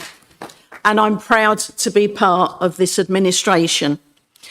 I don't think this does make us stronger in any way. And the reason is it simply isn't good financial management to use reserve to balance a budget. It doesn't make it sustainable. If you do it for 1 year, you've got to carry on doing it, or you've got to make cuts. That's not what we wanted to do. People have already said that free parking doesn't necessarily give you a thriving town, and they've cited Thetford, which is, it's very sad. But there are many other things that make a good town. And what this administration did, we visited all the towns so we could really get a flavour. I think we all think that we know a town, but actually by the Cabinet spending whole days here and there and talking to the local councillors, I felt that I learnt a lot more than I thought I knew, for example, about Mildenhall and Haverhill. So we have been very much doing things and using the medium-term financial strategy, the money that we put, for example, into the Mildenhall Commission, Brandon Commission and so on. So we're doing all of that. Item 2 on there is actually superfluous. And in regard to the 20p charge for Ringo, what I would say to that is that everybody, every council taxpayer is paying for that, even the people that don't own cars, perhaps always walk into the town, live in the towns or whatever. So actually, by us absorbing that, everybody is paying for it, whereas we have been, for a number of years now, more years than preceded this current administration, we've always tried to work on the user pays principle, which is why people who have the brown bins pay for them. And another colleague actually mentioned that the Section 151 officer says a budget that is funded by ongoing income streams is considered more sustainable than one that relies on reserves. We don't know what the future will hold in relation to unitary authorities, but I don't think we should just spend reserves to get rid of them and deprive another administration of them. I'm sure there will be many things that will occur, and we've talked about town councils, and there may be more powers that go to them, and some funding may need to go with that to those town councils. I don't know. But I think whatever we do with money needs to be very sensible. There's no sense, for example, in just putting up a monument to someone. People don't want follies, people want services. And even when we're a unitary authority, the people are still going to want those services, and they're not going to want to think their money was wasted on a folly. I think I'll go back to car parks, because I spent a lot of time today, this morning, wondering what the questions might be and what answers I would need to give. So we are proposing small increases for very good reasons. In order to encourage churn around the town centre car parks, it's necessary that the charges are balanced. Currently, Ram Meadow is much cheaper, meaning that it becomes full very quickly. We hope that increasing that slightly will mean that all the long stay car parks are more evenly used. Last year with car parking, we reacted to user feedback. We were aware that users found the evening charge confusing, so we withdrew it, and we realigned the evening time with the proposals for changes in the various neighbourhood parking zones. And at the request of the bid, we introduced a 4-hour option for the cattle market car park. Car park charges have not otherwise been increased or reviewed since 2021.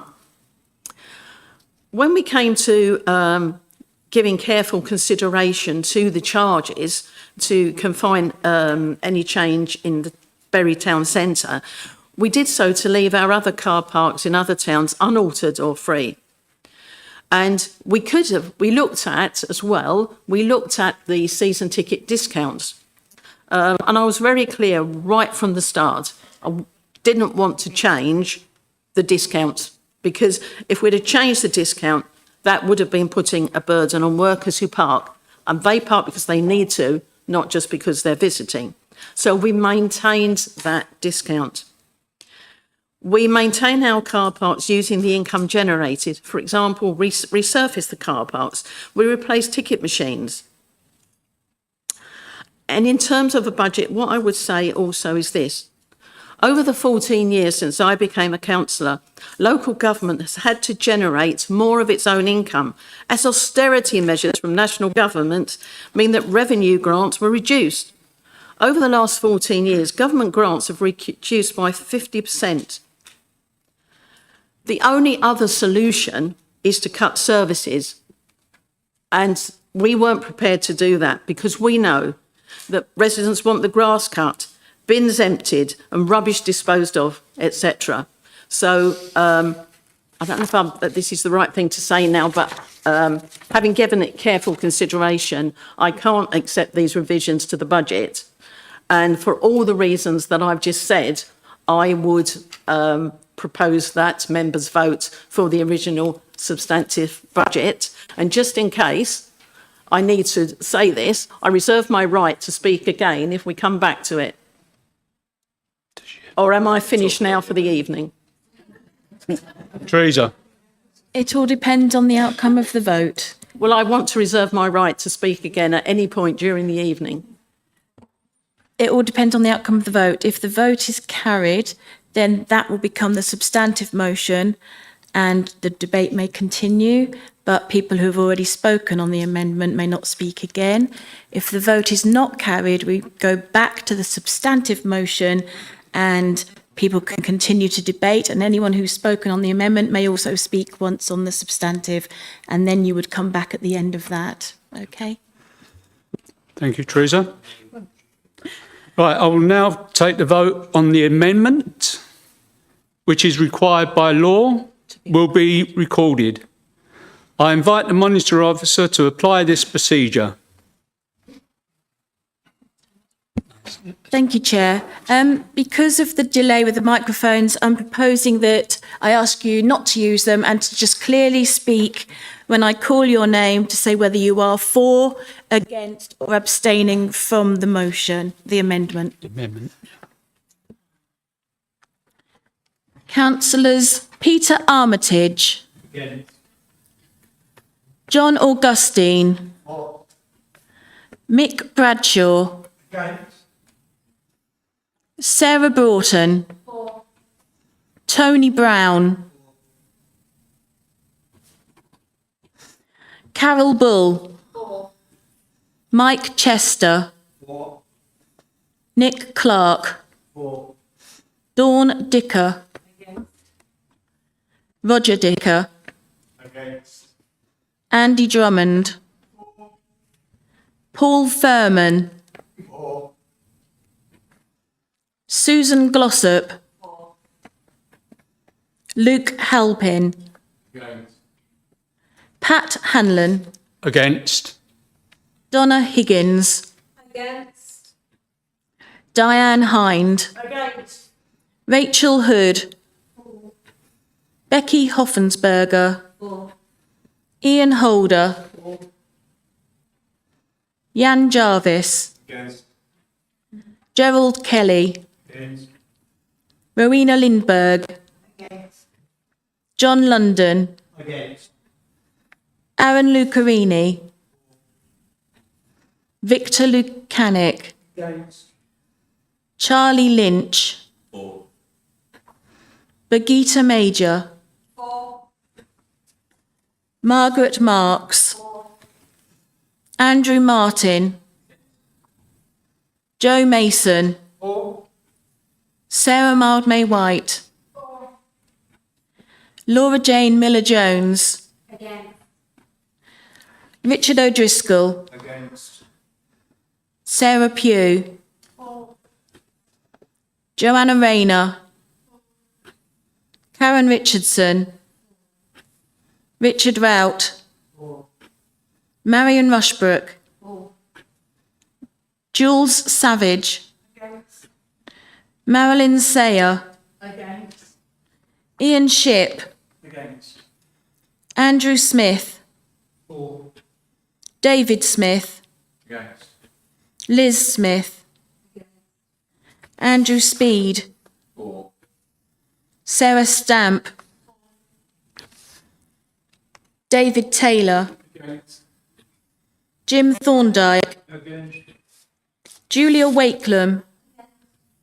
Don Waldron. Against. Cliff Waterman. Against. Tracy Whitehand. Against. Indy Wijanayaka. Against. Kevin Yarrow. Against. Thank you.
So, Chair, your microphone, please.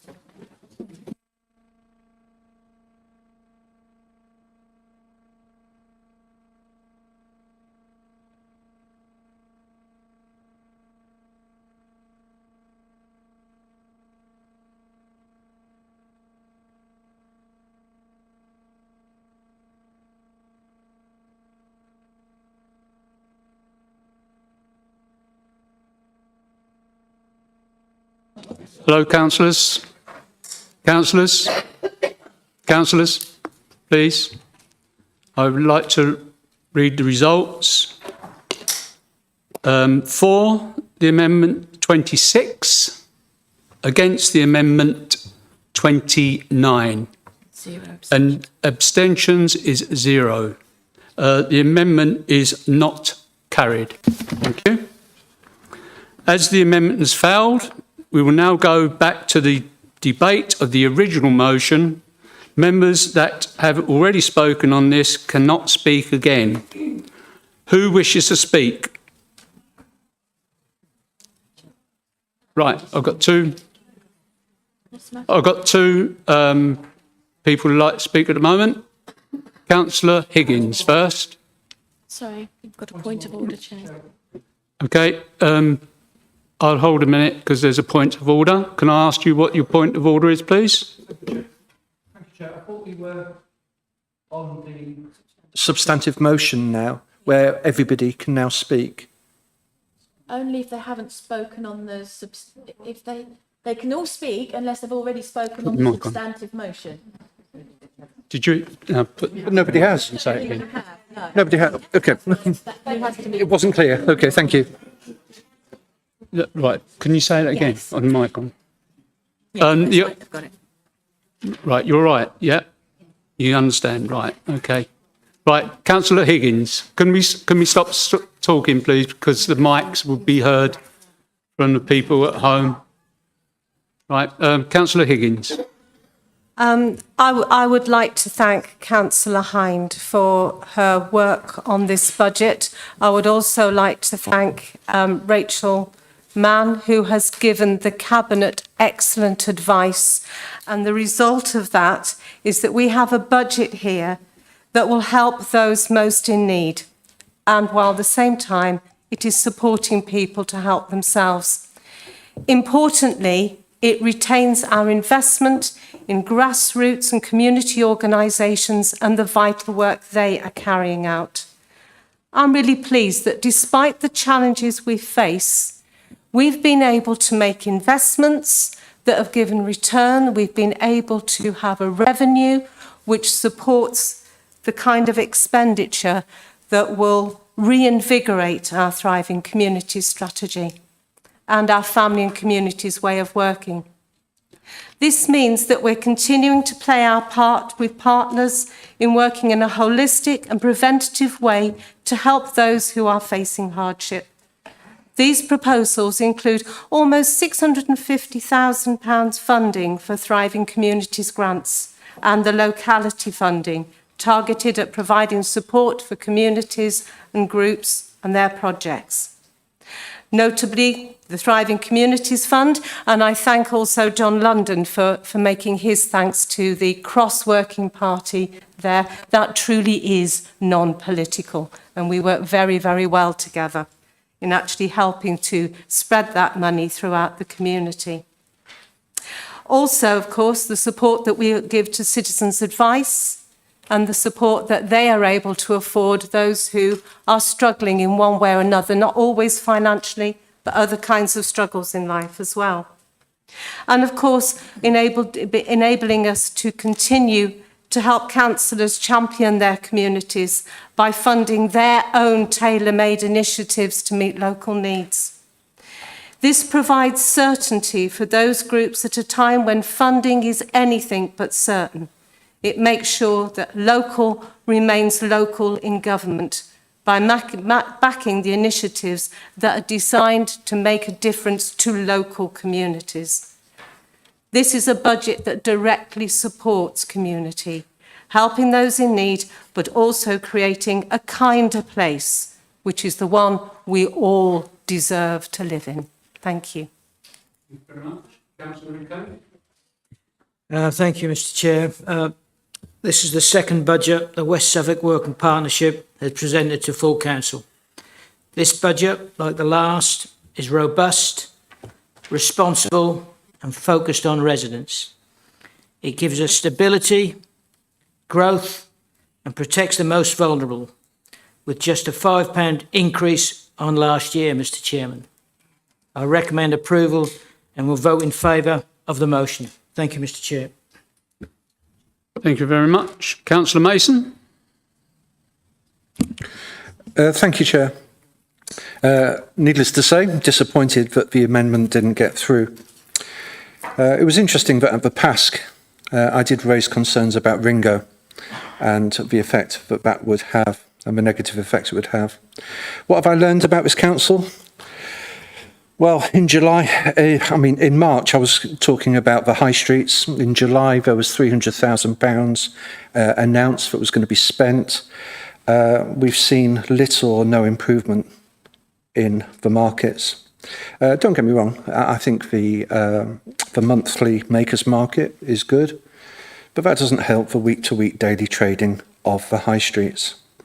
What else have I learned? That sometimes national things affect our residents. Why did I talk about winter fuel? Because residents contacted me concerned. I was working with Reach, who were desperately trying to get people to apply for pension credit, and people were falling short. There's no acknowledgement in this budget of the negative implications of the national insurance increases, and that we're being forced to do the maximum 3%. It's a way that the government is actually taxing people, and those additional monies, the reduced grant and the increase of national insurance that is affecting this council, is going straight to the Treasury. And there are political aspects to this, and it is affecting our residents, and people talk to me about it. I'm not just generating this up out of some sort of playful game. These are things that people are saying and they're deeply unhappy about. I don't think I can support this budget. There's nothing particularly wrong with this budget at all, other than the fact that it is missing the vital ingredient of being able to support our high streets now. I deeply worry about what will happen in April, when the national insurance kicks in, and the months that will follow. I hope I'm proved wrong, and I'll be the first to admit that, no, it didn't have any impact whatsoever. We'll watch the headlines. I just am disappointed that that ingredient, and I acknowledge maybe it came late, but as Councillor Clark said, there was ample notice on a whole range of issues. And as I said, I mentioned a concern about Ringo at the PASC meeting. I'm disappointed because actually a lot of this budget I felt I would be able to support, but I wouldn't be doing the shopkeepers who have talked to me and said that they wanted the first hour free. These were shopkeepers on the high street. I wouldn't be doing them service if I supported this budget when it was so clearly something that people are calling for. It's not this party calling for it, it's people on the streets and in the shops. So I won't be supporting. Thank you. Councillor Hoffenberger. Telling myself not to do that. Thank you, Mr. Chairman. As I've already said, we do live in challenging times, and I've already mentioned the bleak economic outlook that we have in front of us. But I just want to add that the extra pressures that have been put on our residents and businesses through the removal of the agricultural property relief, taxing family farms, many of whom be forced to sell their farms, the grant that's normally given to rural councils, understanding challenges given delivering services in a rural area, has been withdrawn. All these are extra pressures on top of the national insurance rise, national living wage rise, and the increased energy bills and cost of living bills that our residents and businesses are facing. And then you have the jams, the just about managing, those people who are perhaps a two-income household who do not qualify for benefits or support. They work hard to pay higher mortgage payments, higher utility bills, and reducing all non-essential spend just to get by. For years, this council's been prudent with residents' money collected through council tax, using it for strategic growth and building reserves to prepare for a rainy day. Well, it's certainly pouring. And now's the time that we as a council need to step up and provide all that all-important umbrella to help weather the storm.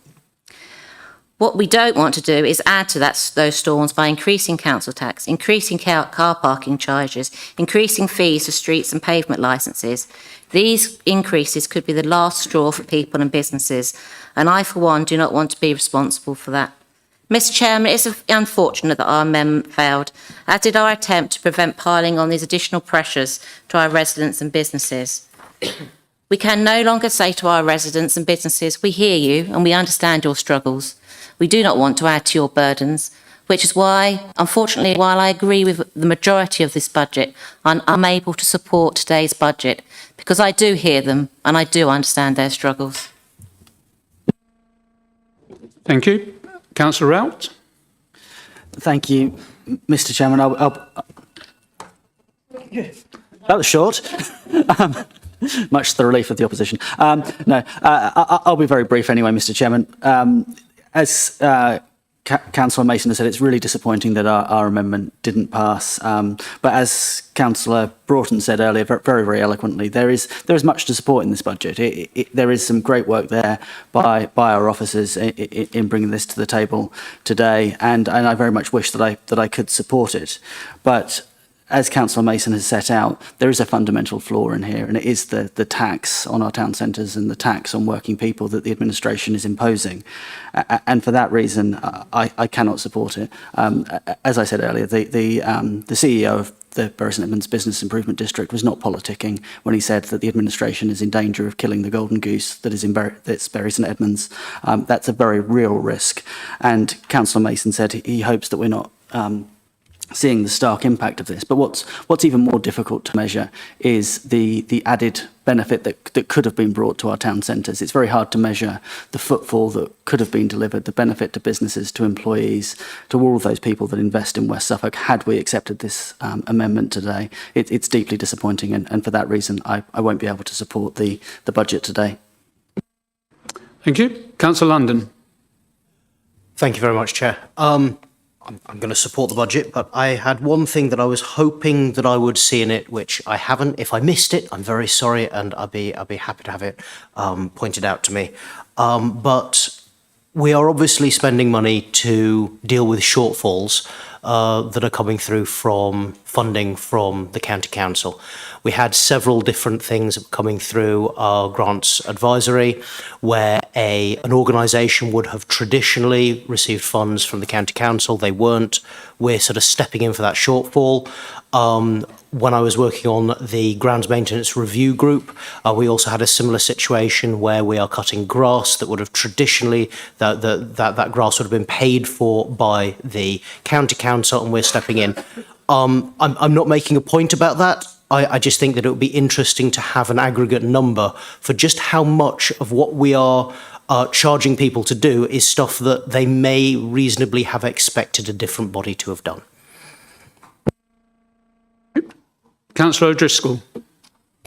Yes, thank you, Chair. I mean, it's clear to see that we live in difficult times. We know that the current government was dealt a pretty poor economic hand, and that difficult measures have had to be made. We also know that we had 14 years of austerity that have left people struggling in many, many areas of their lives.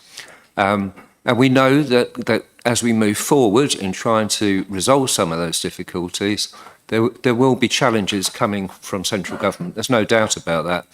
In spite of that, this council, both the previous administration and the current one, have done all in its power to try and support our residents. And I think this budget is an excellent example of that. We've heard from Councillor Higgins about some of the grassroots work done with communities.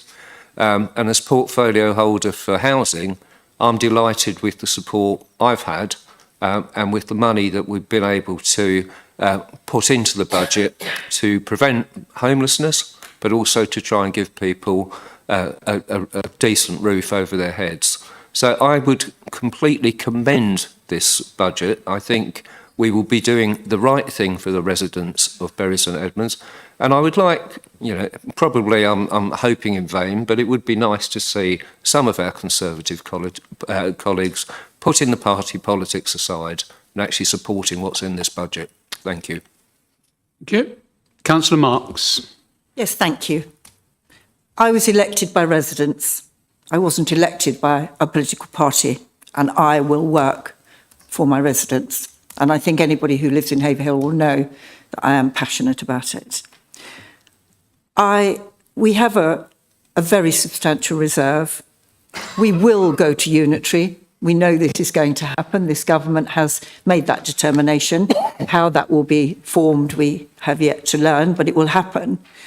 And those reserves will end up in a pot that will serve more of Suffolk than West Suffolk. We also heard earlier there is an extra £1 million in the budget that was not anticipated. In our amendment, we simply asked for under £1 million to serve our residents, to give them something back, to live up to the commitment that we made to those people. And members in this room have turned it down, even Councillor Taylor, who said we are seeing more people parking in the town centres, so we are going to penalise them. Well, thank you very much for this administration. I do not support this budget. I think it is shameful the way that you have rejected this amendment when we are asking for less than 25% of the reserves to give back to our residents. Okay, as Councillor Waterman reserved his right to speak on this, you're next. Thank you. Councillor Waterman. Lovely, thank you very much. I think it's been an interesting debate, and I'm always very grateful to receive helpful advice about democracy from my colleagues on the other side of the room, and it's taken in the spirit it's offered. There are always people who come out with There are always siren voices that come out with easy answers to difficult problems. As other councillors have mentioned, we had 14 years of that, when austerity ground the noses of the people into the dirt.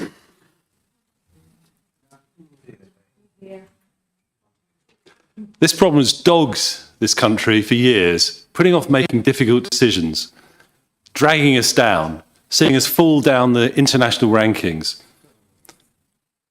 Here in West Suffolk, we're facing up to the challenges. We're making sure that we have a budget which is pro-growth, pro-business, pro-resident. Yes, we're putting up council tax by 3%. I don't like being lectured by people who are on another council which is putting council tax up by 5% and cutting services.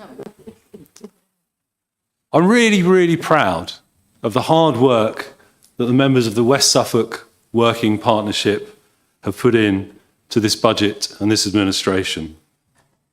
It's a shame that certain members struggle to understand that the West Suffolk Working Partnership is the West Suffolk Working Partnership and not some fantasy party that they've made up.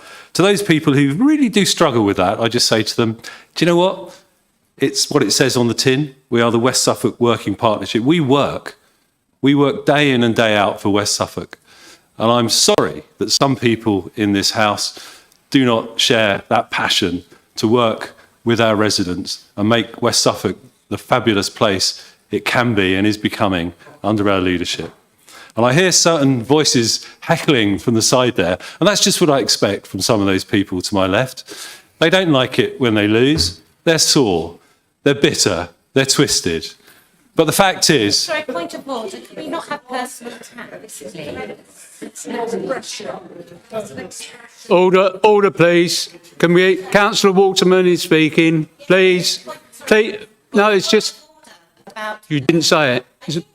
Yes. Right, I didn't hear you. Sorry, I apologise. I didn't hear you say point of order, first of all. OK, what is your point of order? There's no place in this council chamber for personal attacks, please, especially by the leader of this council. I'll ask him to withdraw that, please. Councillor Waterman. You're on. I'm looking for guidance from the chair as to the point of order, Chair. So, could you Put you over to Tree. could you explain to me what was said, please? Because we were in the middle of looking at who was saying what at the time. We were accused of being bitter and twisted. Personally, as a group, There are some members on this side, I can hear Barrett, are bitter and twisted. No, I don't think she understood. Is it a group or is it one member? Listen, my friend. Right, order, please. Can you stop? and this side. Can you speak through the chair, please? Do not And this side. banter. I'm talking about both sides now. Please speak through the chair. If you want to speak, press your button. Okay? Thank you. We just had, hold on, we just asking the question first before we come back to your point of order, okay? Still with this one.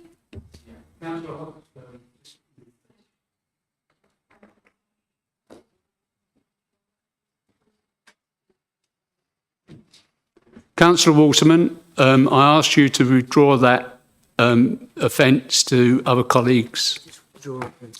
Thanks, Chair. I respect your judgment and I will withdraw that comment. I would ask, though, that members to my left don't constantly heckle while I'm speaking. Thank you. Councillor Clark, can you say what point of order is, please? I've just been personally attacked by Councillor Dicker, who said something along the lines of, I am in no position to complain about behaviour.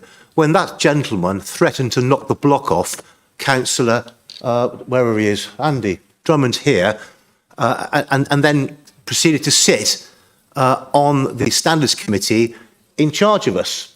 And that's a complete conflict of interest, and yet this council seems to not be able to realise that. But the important point is he should not be attacking me personally across the floor. That is not a point of order. If you wish to make a complaint, go through the monitor officer. Oh, it was a point of order just a second ago, Chair. That I've been advised that is not a point of order. If you want to make a complaint, go through the monitoring officer. Okay? Yes, please. Thank you. I have now Councillor Waterman, and then I will come to the two others that I've got at the moment. Councillor Waterman. Thanks very much, Chair. This is an excellent budget. It's a sustainable budget. It's a budget that keeps West Suffolk on the straight and narrow. It's a budget that avoids siren voices that call for easy solutions that won't work. I commend this budget to all councillors and I hope you will all support it. Thank you, Chair. Thank you. Councillor Ball. Oh, sorry. Thank you, Chair. I resisted pressing it. I'm sorry, I take great exception to what the leader has just said. I've always considered myself, first and foremost, a representative of my residents, and secondly, a Conservative. And to be accused every time that we disagree with something of being politically motivated, and also that he should say that they are the only party that are working hard, and because we disagree with them, that we don't work hard. I take great exception to that, and I think it's unnecessary. And if we're talking about anything we say against him is political. And I would mention on that topic, We have the Thriving Communities Fund, which has been promoted just now very strongly. I am vice chair of it. It's a wonderful fund. We are non-political and we work really well together. But it has been a fund that has been with the council several years. It is not something new that the administration have introduced. They have politicised it by renaming it, putting the locality budget in with it, and the amount of money that goes to the CAB, as though it is a big new fund they've introduced. It is not. It has always been there. So if we're talking about politicising, I would ask you just to look at that. You are showing us how to do it. Thank you. Councillor Drummond. Thank you very much, Chair. I was very surprised that when we were discussing pavement licences, it didn't come up the fact that these were sort of introduced during COVID to encourage businesses to be able to trade outside. And whilst I accept there's a licensing cost, to the administration of it, and we were all asked tonight to bring our laptops along to save some paper. And that gives us all perfect opportunity to look up the pavement licences guidelines, which were published on the 2nd of April. So that's April 24. So by my reckoning, that was under a Conservative government. And the interesting thing when you read this is the fee for applying for a licence under the Business and Planning Act process is capped at £500. So well done for implementing Conservative policy. Thank you. Thank you very much. I shall go back to Councillor Hind to close the debate. Councillor Hind. Thank you, Chair. Obviously, I can't answer all of the questions and the things about inheritance tax, and that was not for this council in any event. So I've just made a note of 5 topics that I will come back to. Please. In terms of Ringo, that Joe raised, yeah, I think I've already explained that. It's very much, we're just following the user pays principle. And a lot of people do use cards. Many people have wallets and they just tap with their phone. I think that's dangerous myself, but it's a common thing. But you'll still be able to do that with the machines that take credit cards. And on the subject of car parking, it's very interesting. The other day, when the machines all failed at once, sadly, I'm a very big supporter of the flexi stay. Once you get used to it, I think it's absolutely marvellous. And it's really one of the cheapest ways of parking. Anyway, this poor couple came and the machines weren't working. And I said, why don't you use Ringo? And anyway, so I said, no, just do it on your phone. It'll be fine. And I helped them through it. And they asked for 4 hours, £3. My goodness, they said, that's cheap. I said, so I leave that thought with you. In relation to John London's query about shortfalls, I don't have that information, John, but I will certainly find it. I think Margaret asked about using reserves. I think we've already dealt with that. And the Section 151 officer, Rachel, made it very clear that actually using your reserves to balance your budget is the road to ruin, because it lasts once, then you'll continually do it. When you come next year, you've got that to find again. So it's really not the correct thing to do. I think mention was made of grants, and I think one of the big changes that has come here, and I welcomed it, because I used to be on the grant working party, and I always said, why do we have to put the CAB, as they were then, in the big pot with everyone else? And now we've taken them out. And when we were attending a function with the CAB, they said, it's having a multi-year settlement, which is effectively what it was, has made a real difference and enabled them to seek and obtain grants from elsewhere. So I think that's been a very positive thing that we've done. I did think that council tax would come up, so I talked about the notes that I was making this morning, and another one of them has now become very useful to me. So I think collectively we're of the view that it is better to increase council tax incrementally so that each increase compounds the previous increase. Otherwise, over time, a substantial amount is lost forever. And it's worth remembering that over 70% of our expenditure is locally funded. Government grants total 9% and council tax just 16%. The increase in council tax amounts to £5.85 for a Band D property, and 70% will pay less. And I think I may have said this before, but the total proportion we receive per Band D household is £17 per month. And that seems to me to be very good value for all the services we deliver. The local council tax support scheme also remains in place that offers up to 100% discount to those at the highest risk of financial hardship. And I'm conscious that a few people have asked me recently, because we always quote Band D. And so for those people that asked what the figures are in Bands A, B and C, I can now tell you that. And the increase in Band A is £3.90. In Band B, it's £4.55. And in Band C, that's £5.20. So for all the reasons, and I thank all the colleagues that have expressed support, I do commend the budget to this council, and obviously I will be supporting it. Thank you. I will now take the vote, which is required by law, will be recorded. I invite the monitoring officer to apply this procedure. Thank you. Teresa.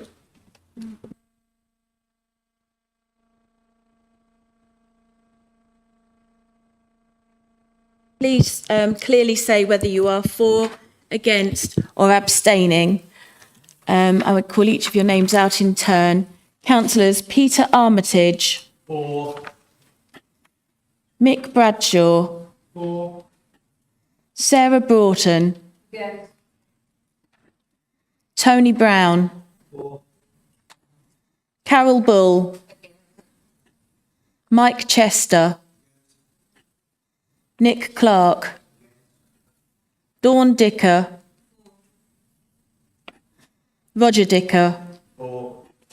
Andy Drummond. Paul Furman. For. Susan Glossop. Luke Halpin.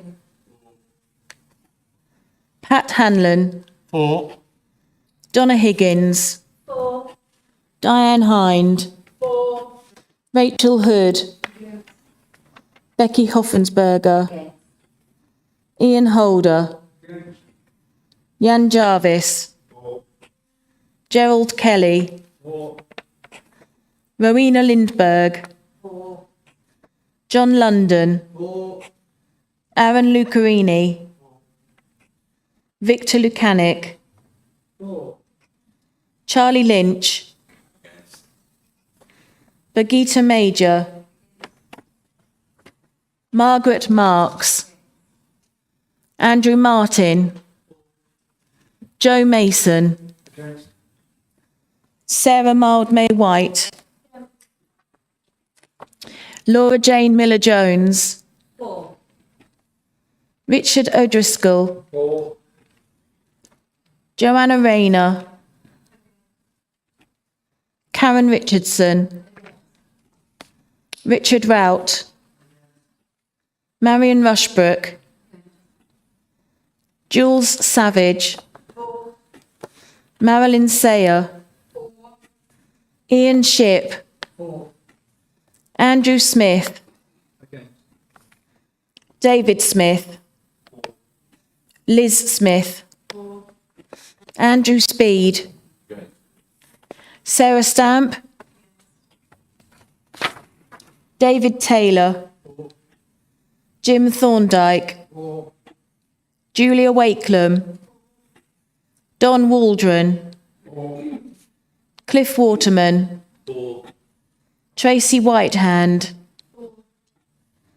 Indy Wijanayaka. Kevin Yarrow. Thank you.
I don't need it anymore.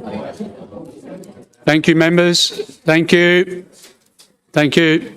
I will read the results now. Total for, 32. Against, 21. And there was no abstentions. And the vote is carried. The motion, sorry, is carried. Move to the next. Right, I'll move to the next item, which is item 12. Can we just pause because Councillor Stennett left for this item, so we need Oh. to check that he's. Yeah. Can I just say that we need to get Councillor Stennett back now, If he's still here. if he's still here?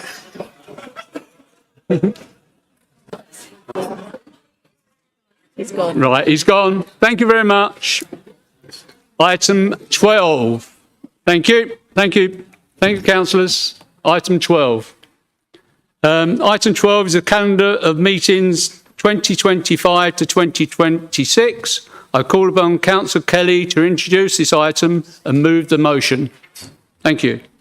Thank you, Chair. Very brief. The timetable is laid out in the paper. I think the only thing that we should make particular note of is that, of course, the government has a consultation going on enabling remote attendance and proxy voting. So there may well be issues and changes as the year progresses. Otherwise, as I say, I think it's very straightforward, does what it has to, and I would ask that the council approve it. Thank you, Chair. Thank you. Who wishes to second the motion? Councillor Wakeham?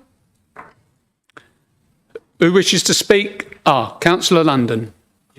Quick one, which is to say, and I'm not going to propose an amendment on this, but two of the Development Control Committee site inspections overlap with school holidays. I'm sure we'll be able to deal with that at a committee level, though.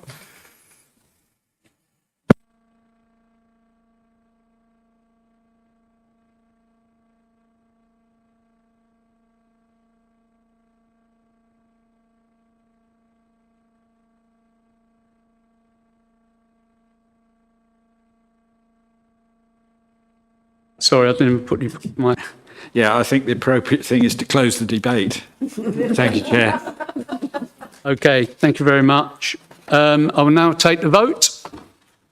All those in favour, please show.